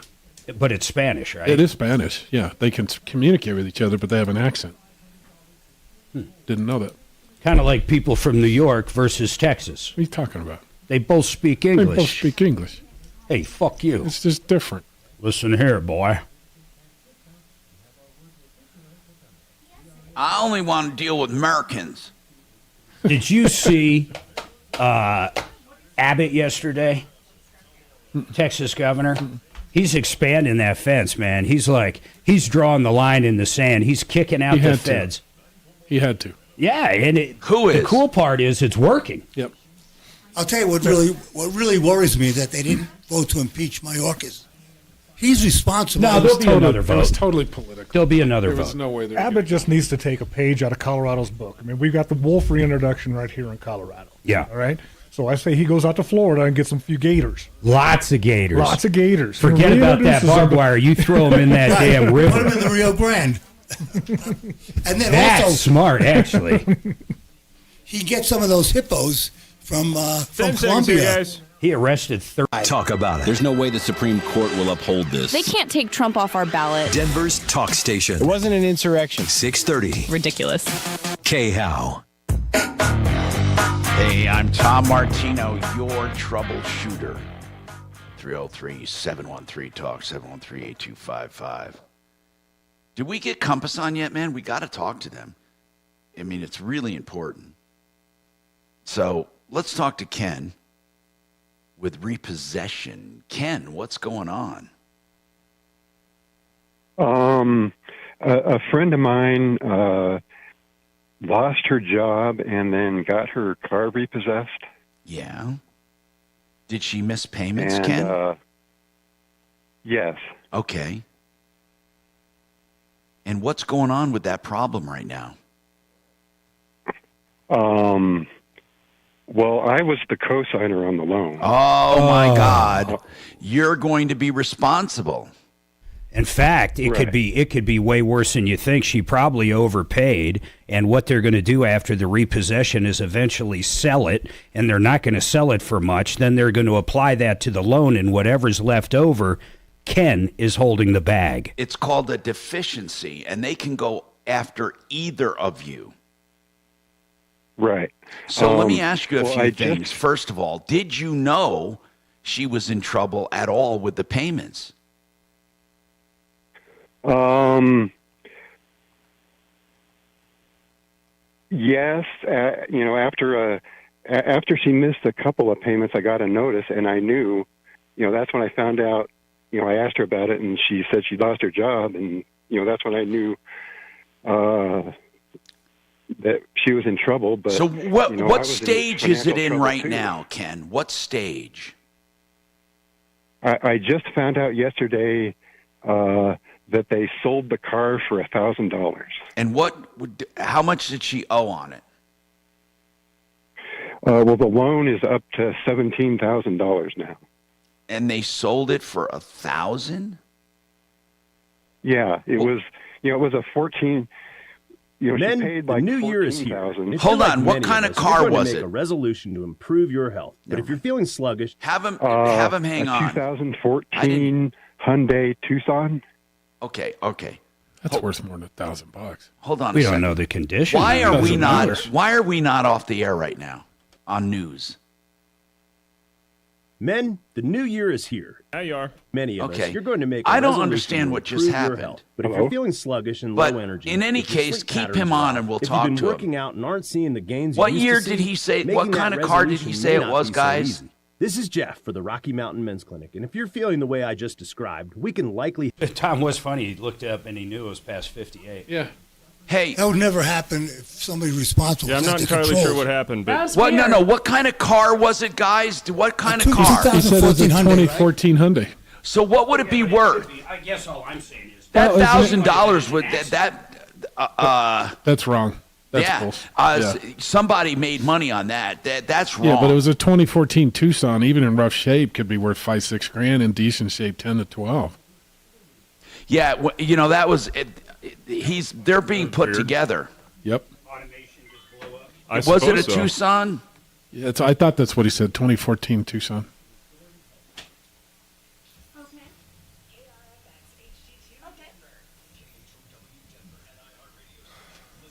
make sure this goes. They screwed this guy, man. Yep. Okay. Weird.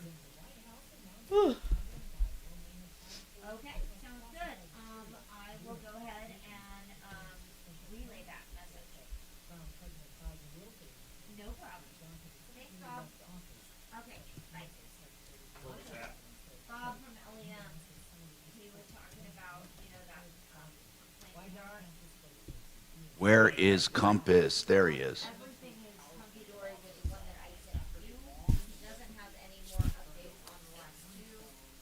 Jeremy Curzio is on. Got it.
Look here. Here's the latest. Uh-oh.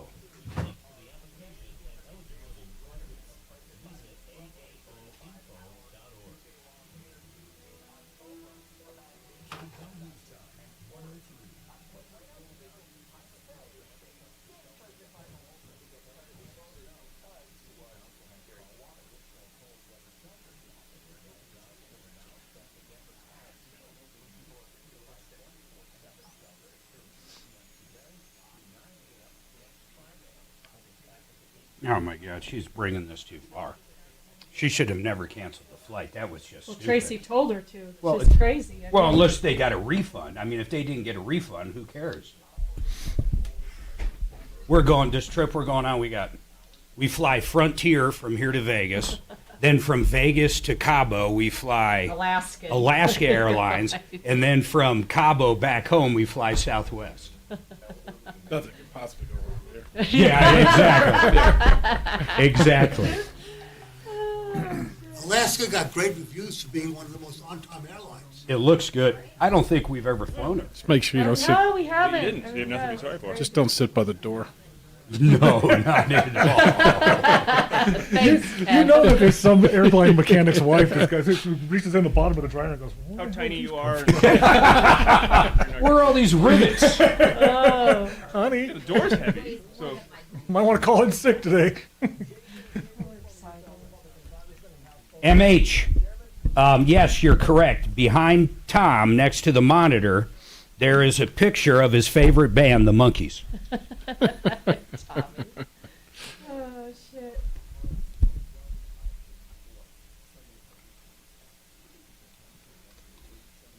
Let's see, John Lennon verse. Mickey? Give me the name of one of the Monkees. Mickey Dolan. yeah, Mickey Dolan. Mickey Jones. Mickey Jones. Davy Jones. Oh, Davy Jones. Jones. Mickey Dolan. Davy Jones. See, my point, he doesn't even know their fucking names. There you go. The monkey. Hey, Everyone knows John Lennon, Paul McCartney, George Harrison, Ringo Starr. Jesus Christ, it's not even a competition. Okay, let's see. John Lennon versus Davy Jones talent. Let's see here. Here we go. Tom loves AI. Ask AI. Who's more talented? This guy puts it perfectly. He works at Showbiz Pizza. He says that Davy Jones, on the tip of his little finger, not even his thumb, has more talent than all the Beatles put together. Oh, sure he does. And if you don't agree with the guy that works at Chuck E. Cheese that knows the business, I don't know who you're going to agree with. So all you really want is the tip? Just the tip.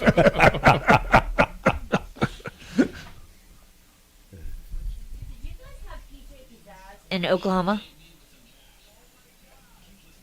Mark? Yes. Did you have PJ Pizzazz in Oklahoma? No. Is that a pizza joint like Showbiz? Yeah, it's like, yeah. We had Showbiz Pizza and We had all Chuck E. three. Cheese. Yeah, we had, but then there was a PJ Pizzazz. We had in New California. York, you might remember this. Do you remember the wholesale club back in the day? Yeah. BJ's. Oh, BJ's, yeah. That was just coming around. Yeah. Probably the first wholesale club I've ever been into is a BJ's. All right, 10 seconds, guys. Do you remember Roy Rogers? Just enter this nationwide keyword on our website. Credit. That's credit. Enter it now at khow.com. Inflation salvation on 630 KHOW.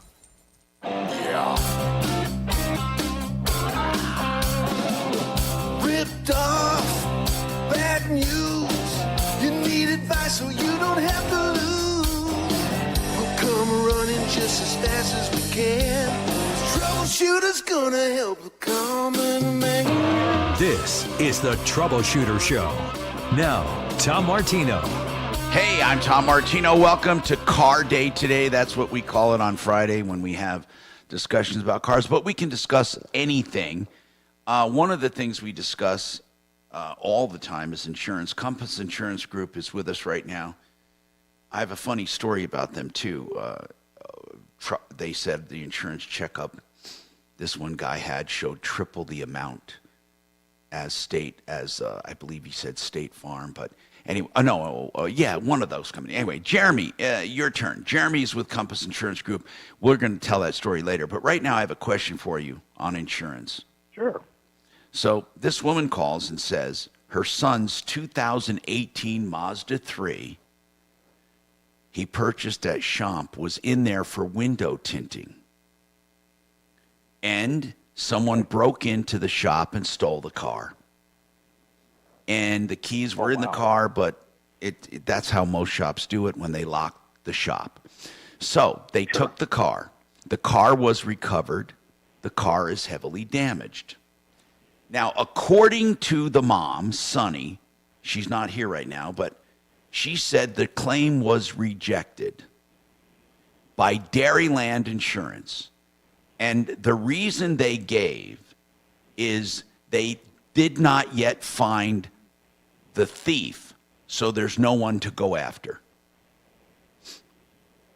Wow. Yeah, I mean, I'd be interested to see how accurate that is, but no, I mean, I don't think that Dairyland, as bad as Dairyland is, I cannot see Dairyland doing that. I would agree with that. Correct. Now, what is Dairyland? They're an insurance company. How good are they? I don't know a lot about them. I mean, it's not a company we represent. But I mean, that's as clear cut as it gets. So the only thing I could there's got to be something missing. I mean, really, that's what you're saying, right? Yeah, exactly. It just doesn't sound like it adds up. Okay, but what you're saying is you've never heard of a perpetrator having to be caught before an insurance is processed. No. That brings up a curious question, though. How long do most insurance, let's take Progressive or somebody you represent, when your car or vehicle gets stolen, how long do they wait before they actually cut you a check for the entire amount? I mean, is it a week? Is it a month? What is it? A lot of times they'll go to the police report. They'll get a police report, and they'll kind of, it's case by case. And a lot of times if the police are, saying, hey, hold off, we might be able to find it. So it really is case by case in that. I had one the other day where the guy got paid out. They did end up finding it. It was a RV, a trailer, but then they ended up having to total it anyway because of all the drug use in the RV. But let's say that didn't happen, and, the guy gets paid out, and then they do find it.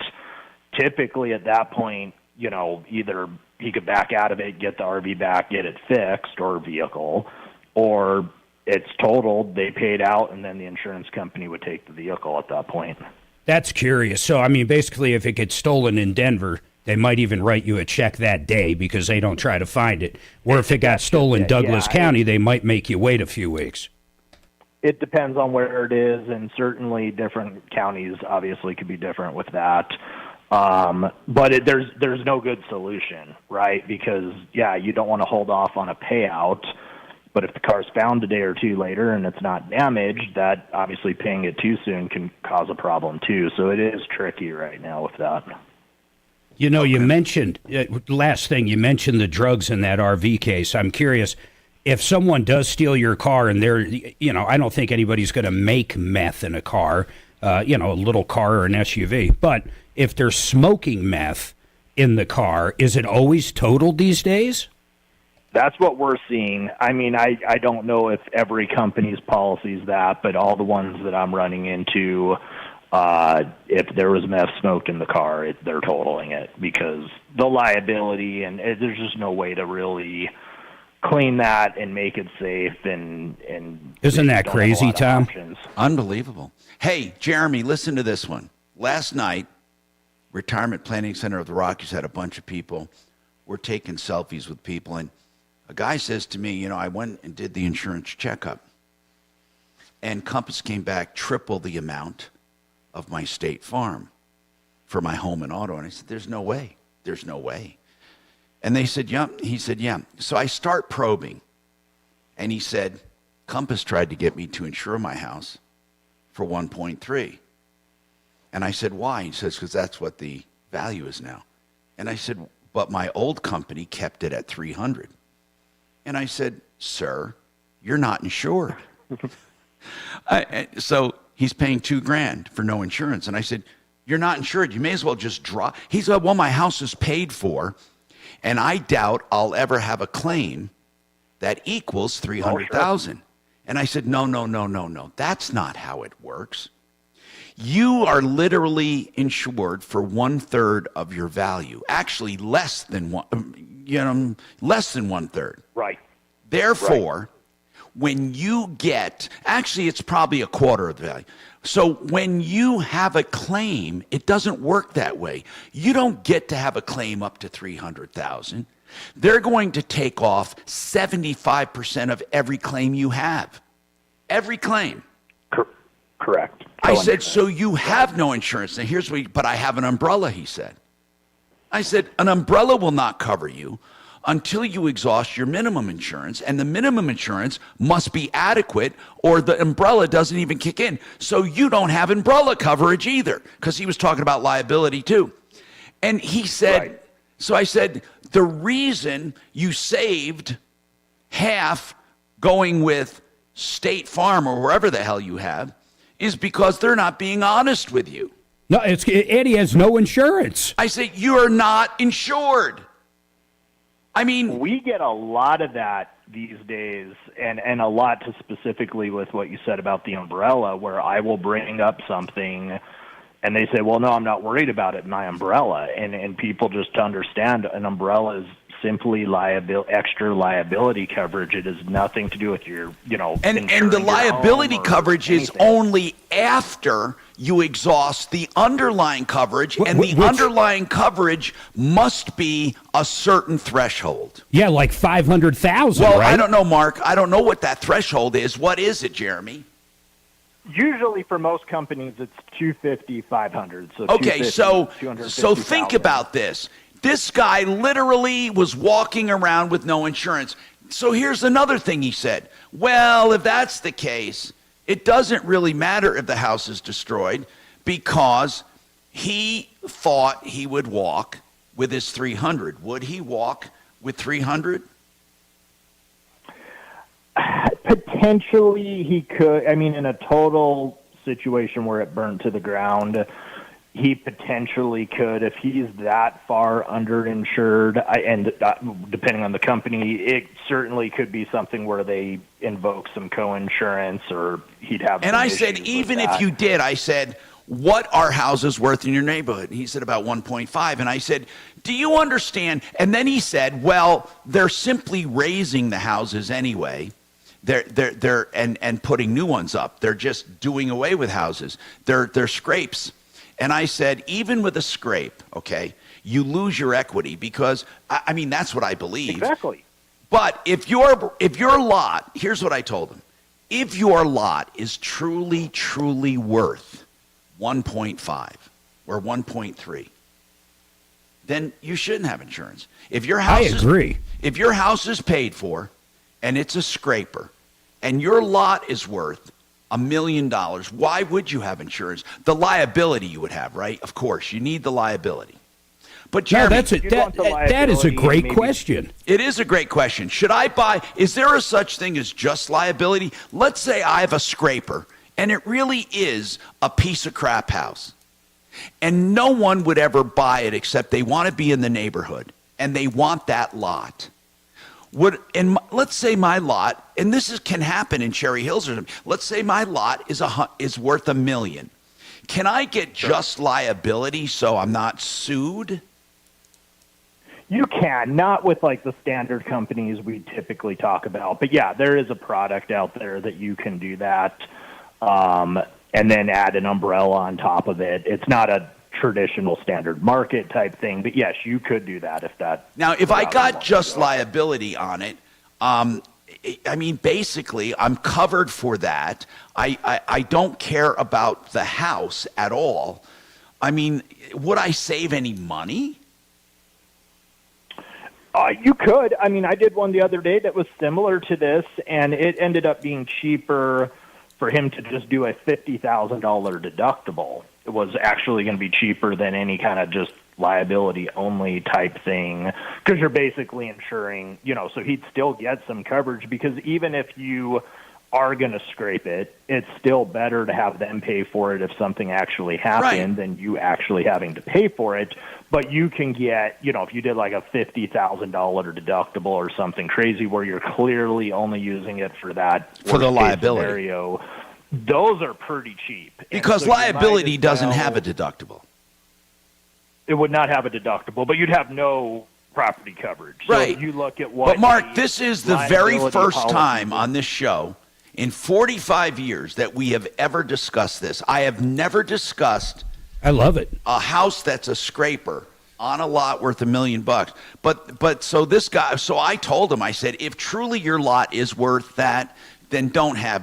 I said, you don't have insurance anyway, so why Hey, Tom, would you explain something to me and the other idiots? After the break. A house that's insured for $300,000 and his roof burns down and it costs $15,000. You're saying that his insurance won't cover it? Yeah, I'll go over that coming up. This is a very important question, and if you don't understand it, Doc, as a doctor, I should explain it. We got more after this.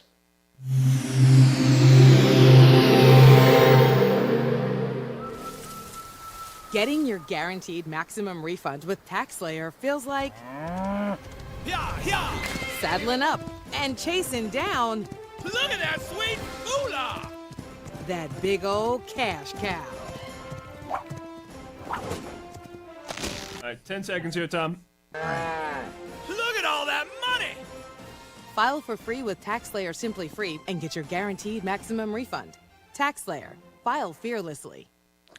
Hey, if you're facing storm damage from last year, Genesis Total Exteriors would be a great company to call to get it all on one invoice and deal with one person and one company to get it all done.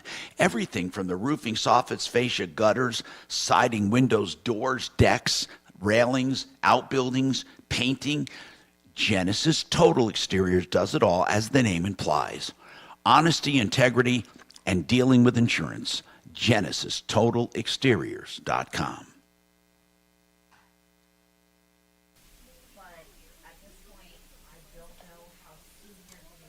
Margot Robbie is my dream date. Who? Margot Robbie. Margot Robbie. She's the girl that played in the Suicide Squad. She's crazy. Mm-hmm. She's great. Oh, okay. She is great. She's been in a lot of shit, actually. Barbie. That's right, she was the Barbie. Never did see it. I haven't either. I haven't either. Wolf of Wall Street, Suicide Squad, Babylon. Tommy. I thought you took him to see Barbie. Tommy. No, Yes, couldn't what's drag going him to on? that one. I heard, tell me if I'm You wrong, wanna a say little something bird that pissed told me me. Go ahead. A little bird told me your favorite movie of this year so far is Barbie. I've not seen it. Oh, okay. Mark, you know my No, That was 2023, not 2024. I haven't seen it at all. Yeah. Never. The same What reason the year? Micros our concert. area, he's saying 5 to 10. Hey, Tom? Yeah. Have you watched Masters of the Air? 5 to 10 in Castle No. What Oh, is you got to watch it. It's on Apple TV. It's a story about the 8th Air Force in England during World War II. Very cool. Just like last week. It's sort of like the Air Force version of Band of Brothers. Barbie? No, we should have Tom do that. Okay. Yeah, Yeah. do you want to email Tom about it Yeah. or you want me to? Either one. Either way. Send Tom Private about, Pile, what is your dysfunction? Chopper's email and say add him to That the is call one of the screener. best scenes And in Tommy will any do it. movie ever. I can't do What it. is? or I Your do it major for him. malfunction. Whatever it is. And then he blows his head off. What are you It's talking about? unbelievable. Full Metal Jacket. Full Metal Oh, yeah, Jacket. yeah, that's it. And Terrible. what's the And what's these the guys guy's should name? always know. Ermy? Be sure they always. He is a Ken hell of an and actor. our Terrible other movie. deputies He died know, last but year. Chopper's He gonna died? He's not an say, actor. He was He a was real life drill sergeant. Well, I know, but he was still an actor. They brought Well, yeah, but he was him actually on brought to on coach set not to the take that actor drill part, sergeant. but as a consultant. And so when he was marching Yeah, but around, even that, Kelly, yelling at the guys still and trying to sounds teach the old other guy how to because do you it, have they said, you know what, one fuck line it, take full it. And that's it. Holy It's still crap. just a Yeah. update hold for, I did not or, know you that part of it. You know. Yeah, he did. He passed away last year. Uh-huh.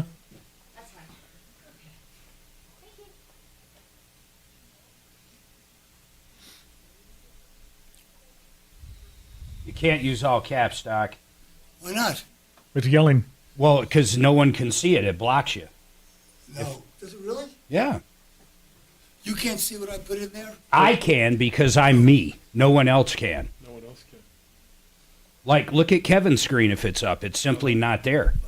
Well, I am on a 30-minute delay, though. Are you really? Hey, Tom. Yes. We still have Jeremy holding, and if you look at line 1, Yeah, I saw it. Bob Yep. has a question about car insurance. Okay, thanks.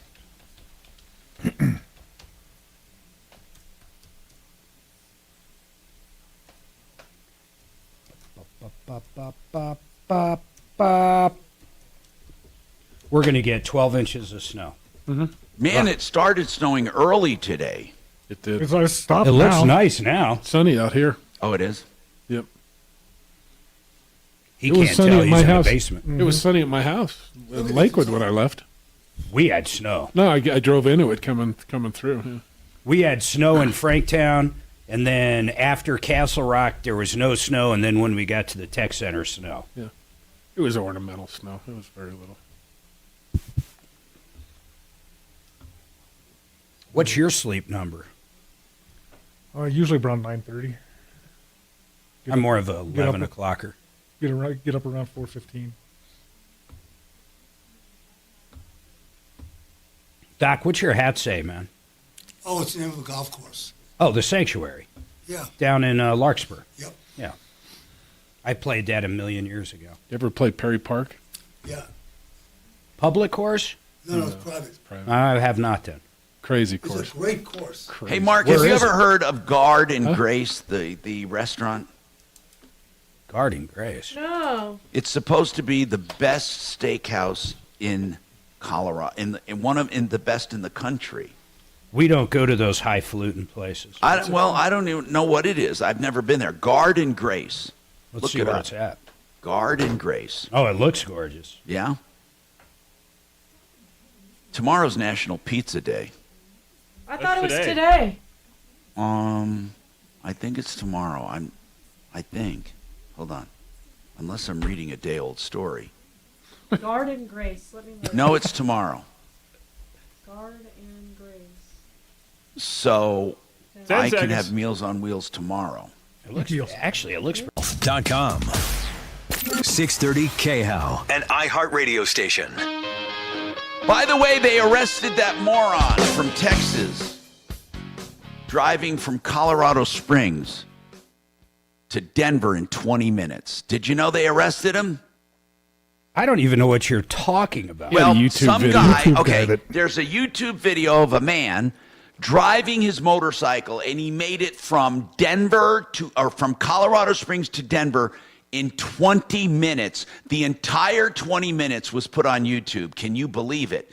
How fast was he going? Oh my God, I don't know. When you 160. figure it out, I don't know, 20 minutes? Mark, you ride. Can you imagine doing that? 20 minutes? No, I mean. Anyway, do you know what he was? crazy. His name is Moron. Rended.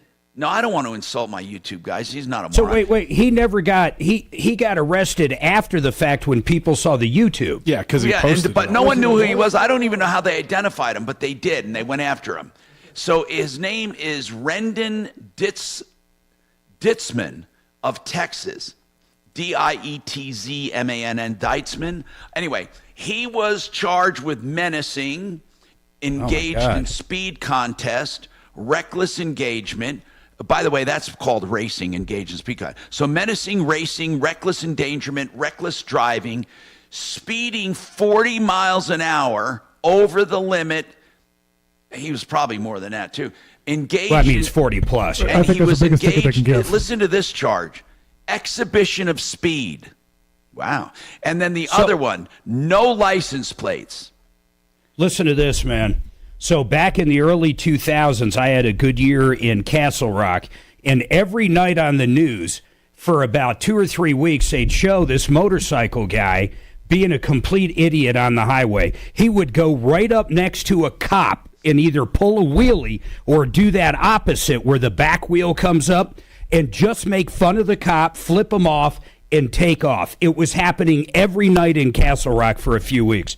So I'm at that store one morning, and a cop shows up. Douglas County shows up, and then right behind him, State Patrol. So I got two of them coming in asking for Grant, my service manager. It was my service manager doing that for 2 or 3 weeks, and I literally had no idea, Tom. Wow. Hey, Jacob, what is your comment on that motorcycle moron? I just wanted to say, isn't it kind of crazy that there wasn't one single state patrol or cop on the highway that whole route? Unless they just saw him, and what would they have done if they saw him? Wouldn't it be a chase? God, dude, no, you but couldn't if you even come close to chasing that car. Here's what's funny. Yeah, this guy's right. He did that whole thing. Not one cop does anything. But if you accidentally cross that double line, you'll get a $75 ticket like you did, Tom. Exactly. Yeah. Jacob, thank you for calling now. Let's go back to co-insurance penalties. Deputy Doc says, wait a minute. If you have a guy with $1 million house and he's or 1.3 or whatever, and he's insured for $300,000, and his roof is damaged for 20, you're telling me he won't get 20 grand if he has 300,000 in coverage? No, he won't. And I'm going to use some easy numbers. Let's use those numbers. So let's say he's insured for only 25% of value. So in some cases, by the way, there are clauses that say they can cancel your coverage for extreme underinsurance. However, let's say they apply the normal, what's called co-insurance penalty. What that means is you're insuring part of it yourself. So here's what they would do. If he's insured for 25% of value and the roof is 20 grand, do the math. What would they pay on that roof? Would they pay 20 grand? No. They would pay 25% of 20 grand because he is only 25% insured. So on a $20,000 claim, he'd get 5 grand. On liability, it's worse. On liability, he'd get nothing. So, Jeremy, am I lying or dying? Tell me how that works. That is true. Just to make sure to clarify, it's you got to be insured for the value of the reconstruction of the home. So, like in this example, if his home's not worth that much and all the real estate value is in the land, he doesn't need to have insurance for the real estate value. He would need to have the insurance up to the construction value of what it would cost to rebuild the home. Okay. So that it might fare a little better for him. It would, in that case, yeah. Just because there's a lot of times, like if you have a small house in Wash Park or something, you know that house could be $2 million. It's not going to come close. So the value is not based on appraised value, but it's based on reconstruction of what you're insuring. That's correct. Okay, that's good to know. The problem is we see so many people underinsured on the reconstruction cost. Yeah. Because that $300,000 really is $1 million. I mean, it wouldn't be that crazy to see. I don't know about this case, but in Doc, general, do you see why, even though you're insured for $300,000, you could be cutting your insurance claims by 75%? And because Doc, that makes sense. Yeah. I just didn't think there would be no coverage. What I thought you said. Well, hold on. That explains it very well. Yeah, it's minuscule coverage, and in some cases, some of the newer policies are saying you've rendered it null and void if. I don't know what the extreme is, but they have some extreme clauses, because they don't want to see it. And here's why they don't want to see it. They don't want people coming back suing them for partial payments, for bad faith. So they're saying, well, the hell with you then. If you breach your contract by miscalculating your reconstruction, or by, I forget what the term is, you're misrepresenting it, then, But a lot of times they're really not. What happens is they bought a policy 15 years ago, and they've stayed with the same company forever, and the company doesn't do anything, and they don't Jeremy, do anything. in that case, is the onus on the owner or on the agent or the company? From a co-insurance standpoint, it's on the company, not from a coverage standpoint. But yeah, Mark, you're right. If we wrote a policy and you're 100% to value when it starts and you end up not at 100% to the construction value, they're not going to put a co-insurance clause on that. It would be if you came in and we needed $600,000 and you only wanted $300,000 and we started it that way, that's where the co-insurance. Hey Jeremy, I want to ask you something, man. Let's say my insurance is $12,000 a year, and I've got a high $5,000 deductible on, hail and wind perils. If I said to you guys at Compass, you know what, I want to go up to a $25,000 deductible on those perils, and maybe even on fire, or let's say on everything, I want to go up to a $25,000 deductible. Would that $12,000 a year on my insurance I'm paying for the premiums, would it drop in half? Would it drop by 90%? Is there even a product out there? What are your thoughts? There are products out there. So like for your company, they only go up to $7,500, and that's pretty typical to see either a $7,500 or a $10,000 max for deductible. We're probably going to see that change here in a bit, and more companies will probably offer more extreme high deductibles. But we have travelers, like I mentioned before, $50,000 deductible, and yeah, I mean, it dropped it well over half. I mean, you're really at that point. So obviously the higher you go, but you get to $50,000, there's not a lot of scenarios where you're going to exceed $50,000. No, but it's crazy. I have a feeling after this year, I'm going to be looking at a renewal of $15,000 to $20,000 for insurance. I'm almost sure of it. Yeah, it's All right, break here when you can, Tom. And yeah, I mean, how much can people sustain that? And that's where looking at a higher deductible, which we've naturally done. I mean, it used to be $1,000. Everyone's deductible is $1,000. Some people even had a $500. But at some point, it does make sense. It does make sense to take the gamble on a very high deductible if you're going to pay that anyway in premium, for God's sakes. I mean, in 3 years, you could literally make up for it. Yeah. So we got more coming up. I got to take a break. And Bob, if you're on with a car insurance question, we'll hold Jeremy over. We'll also go to Paul and Ken and Vicky, all of you, right after this.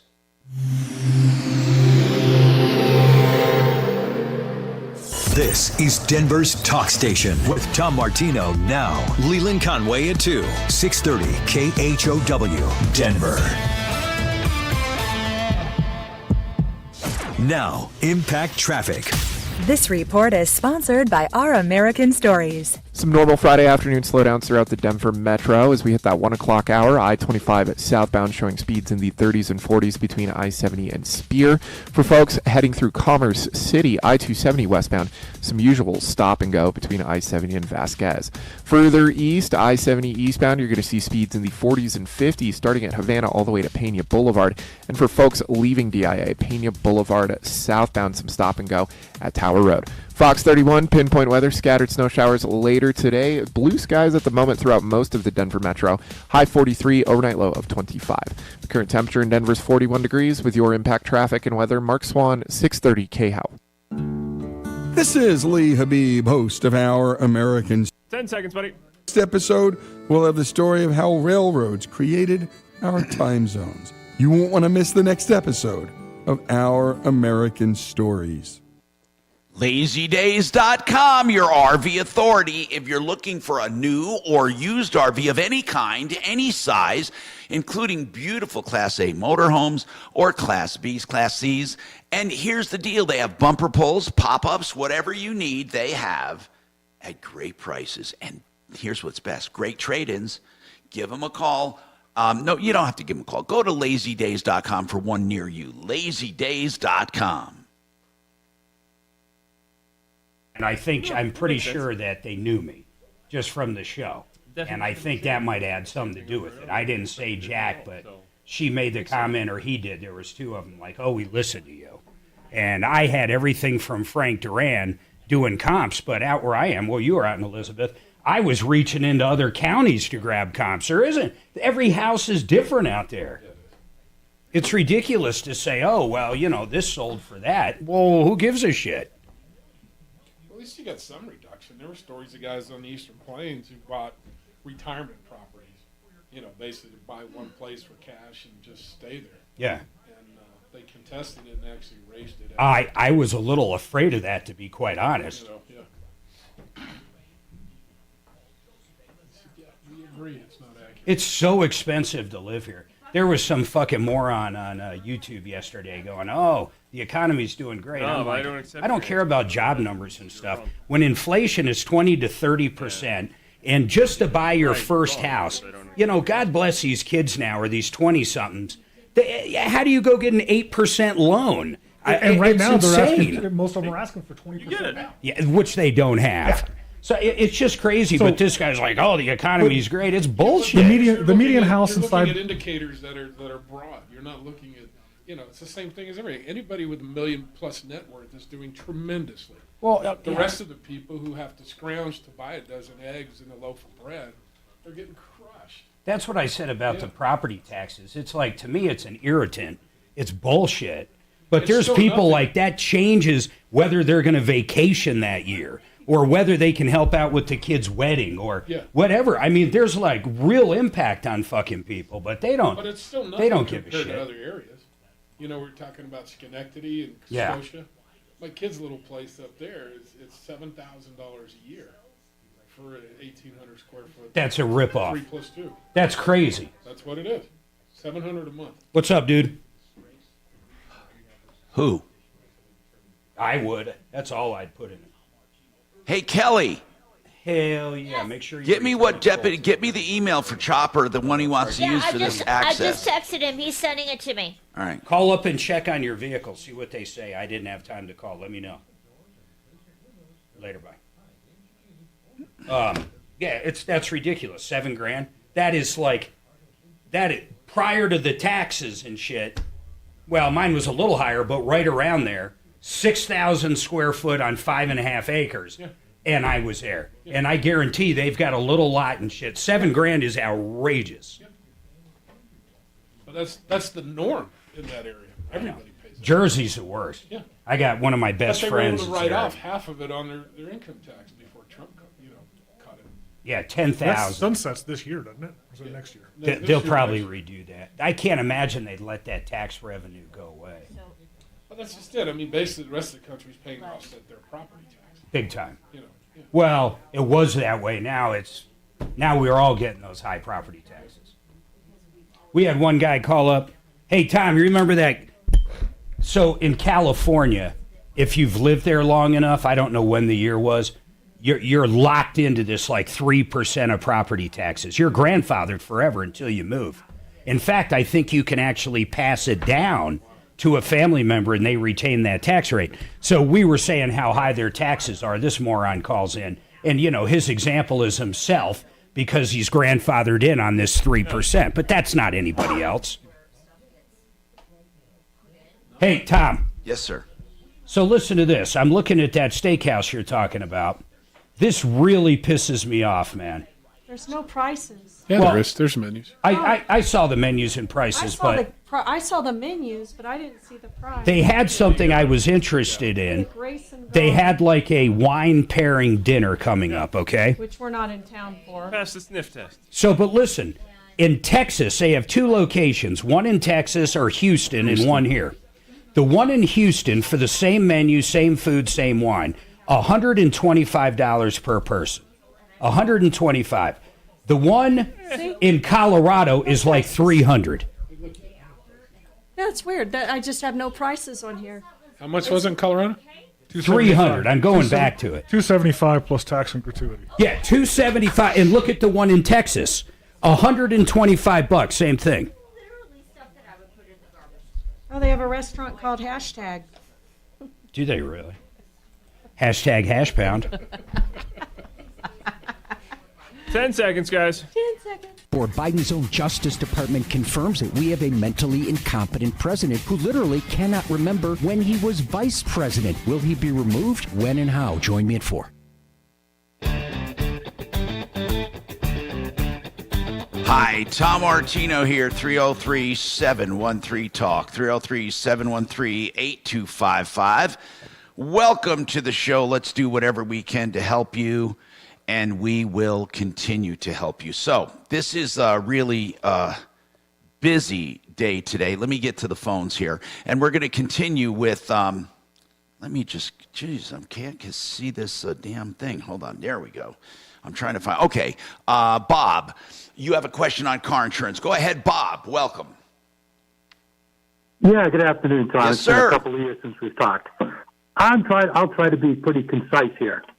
I'm calling for my son because he's working. He was up in Summit County a couple of weeks ago. Was at a stoplight and got hit by a rented vehicle that was driven by a Florida driver. with What's a Progressive Florida? Insurance. Okay, so what happened then? Okay, so Progressive wrote up a repair estimate, and we're good with that. The question, is he entitled to have his truck repaired to pre-collision condition? Well, of course he is. Is that a trick question? Of course he is. Tell me what they're not doing. Well, they don't want to repair, a dented door. Or replace a dented door. They just want to repair it. And that, that could, I don't want it to be. Well, hold on. I think hold on. I don't think he can insist. I think he can insist on new parts and not body putty. I think he can. I mean, it depends on how they're going to fix it. Okay. How are they going to fix it? Yep. I think we've got a good body shop that thinks that has a similar opinion. What year is this Second car? question. What year is it? It's a 2017 Tacoma. Okay, Toyota we're getting on the outskirts here. Jeremy, what about that? What do you think? Jeremy is with Compass Insurance Group. Is Jeremy there? It's still on, but I don't think he's there. What happened? Okay, Yeah, I was saying, is this the caller's company or is this the other party's company? The other party. The other party's liable for damage. Right, yeah, and I mean, with the other party, you're going to fight with them on something like this, and it might be worth looking at your own insurance and let them subrogate, because they're there's nothing contractual. They're going to try and do it as cheap as they can. I'm not saying that's right. That's just what they're going to try and do, and you're going to be fighting with them on that. Using your own company and letting them subrogate might be a alternative to fighting with them if they're not going to give in to replace it. What they should do that, but with the other party's insurance, you just don't have the leverage like you do with your own. And by the way, it goes more by value than it does psychology. Here's what I mean. You may not like the idea of putty or pulling the dent and smoothing it out. And by the way, they use hardly any putty when they do it the right way. But here's what I mean. Psychologically, you might think it's not in pre-accident condition. But let's say it was a 2012. It goes by value. Is the value is repairing that door any different really than replacing the door? It gets to a point of reasonableness, okay? And that's why I said on 2017 you're on the brink. Yeah, I've talked to a body shop, and they're willing to work with us on that. So, second question. I would go ahead. You have another question you said? Yeah, who is responsible for substitute transportation during the repair? Okay, ultimately. Would the other company also have to provide that? Ultimately, it's the other driver, okay? He's responsible for everything. Okay. Then it goes to his insurance. Okay. But if his insurance refuses to pay, or if he refuses to pay, you either use your own insurance or you sue them. Small claims court. Yeah, you could, yeah. But here's the deal. You have to make sure that if you accept any kind of money from them for anything, that it's not full and final settlement. Then you can't go back for another bite at the apple. I missed something. Why would you care if they fix the door perfectly compared to replace it with some aftermarket thing? It's not replacing, Mark. He was more concerned about, I think he's Bondo or something. Well, then that wouldn't be back to original. I mean, that's a whole different story. That means it wouldn't be back to the original position. And it's not so much original as it is pre-accident. Yeah. And so, Bob, it's all what the courts call reasonable. And I think it's reasonable to expect on a 17 that you get at least. And by the way, they can go to a junkyard for a door too, you know. It doesn't have to be new. You understand that, right? Damage. Well, if you had, listen, if your vehicle was a 2024, I mean, it would have to be what it is. They'd have to find a door for a 2024. That's but if exactly it's 30 right. years old, they can find a 30-year-old door. That's what we're saying. Pre-accident condition. That's exactly what we just said. So, Bob, that's really where you stand. 303-713-TALK, 713-8255. And I noticed people have been waiting. Got a break. Time. I know, but I want to go back to Vicky. Right? Okay, Ken was waiting too on the repossession. We'll get to all of you. Go. Hang on.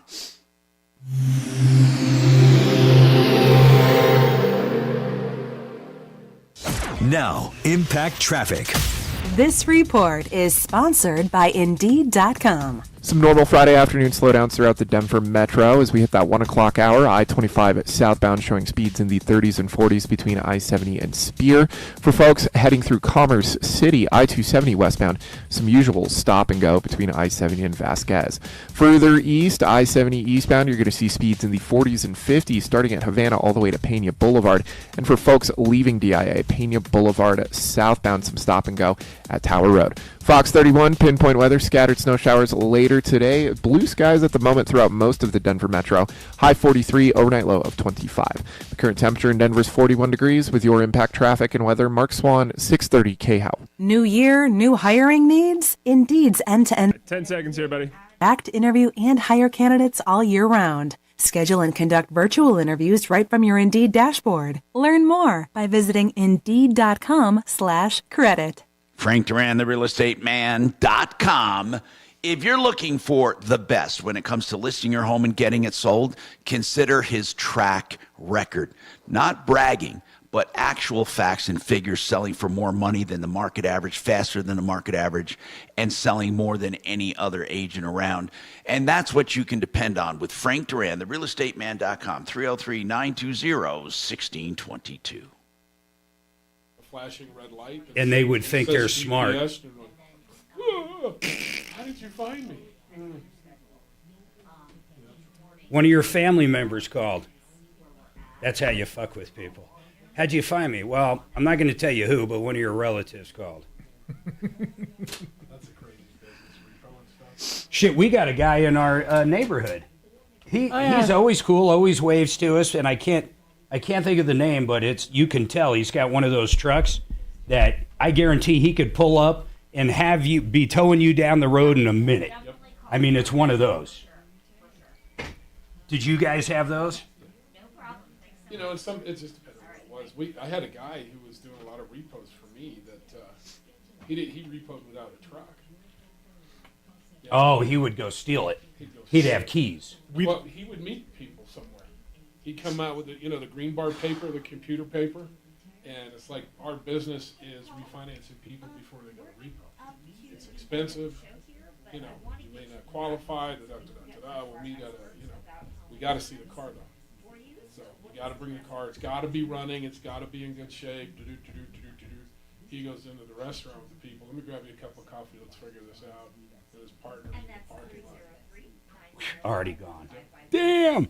There was a show where they'd show people like repoing airplanes and boats. Yeah. It looked fake, but it was kind of cool.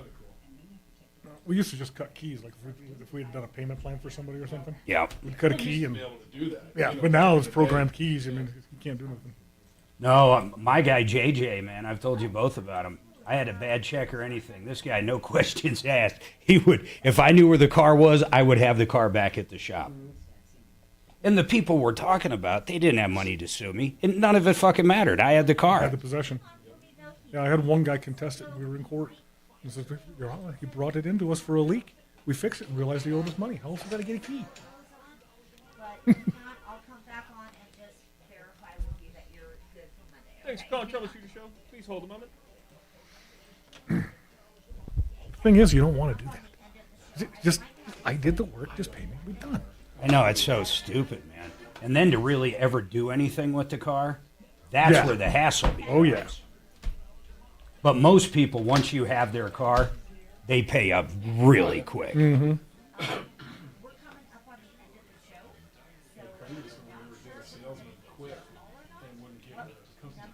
Oh, my God. Not for you guys, but for someone you're working else. for. My accountant was working for them and asked me if it's something we could help them with. We'll send little Wayne over.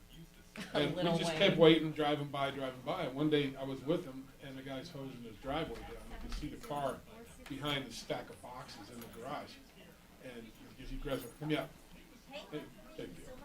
Just walks up, real friendly, and he puts his arm around the guy like this, talking to him. You can see the guy.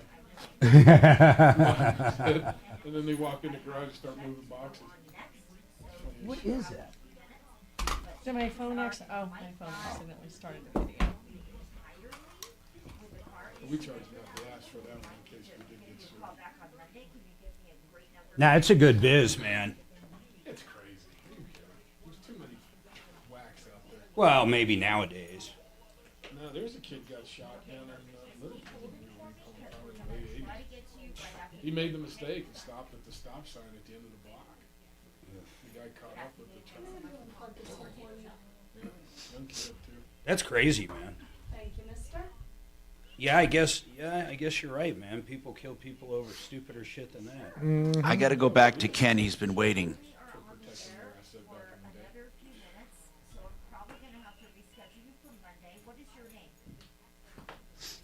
Swift attending Super Bowl. Yippee-yi-okay. Is that this weekend? Looks like they give a fuck. Maybe we'll get lucky, and like you said, she'll go down before the game and make some passes. She's not going to get there until like 3 hours before the game. How's she going to sing then? I don't know, Mark. Put some paper towels in your pants. Just Oh, I guarantee they'll cut to it. When did they do that? Was that her before? It might have been. Someone they actually were showing coming into a landing zone. With cheating consumers. Leland Conway. Leland thinks the way I do. Dan Kaplan. And Kaplan, he keeps fighting the good fight. On Denver's talk station. The station I keep it on. 630 KHOW.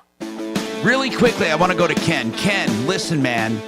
On that repossession that you had, you said the car was repossessed. They sold it for $1,000. I want to go back to that. You had a 2014 Hyundai Tucson, right? Well, yeah, it was my friend's car. Well, it doesn't matter. I mean, you're on the loan. It's yours, too. So right. Here's what I'm telling you. I think what they did was illegal personally. And if you want to fight it, because they're going to come after you for the difference, which is like $15,000 or $16,000, they could have gotten at least $10,000 for that, which would have really reduced your deficiency. However, that's a complicated lawsuit. You're going to have to sue them and defend yourself against them by saying they did not sell that for fair market value.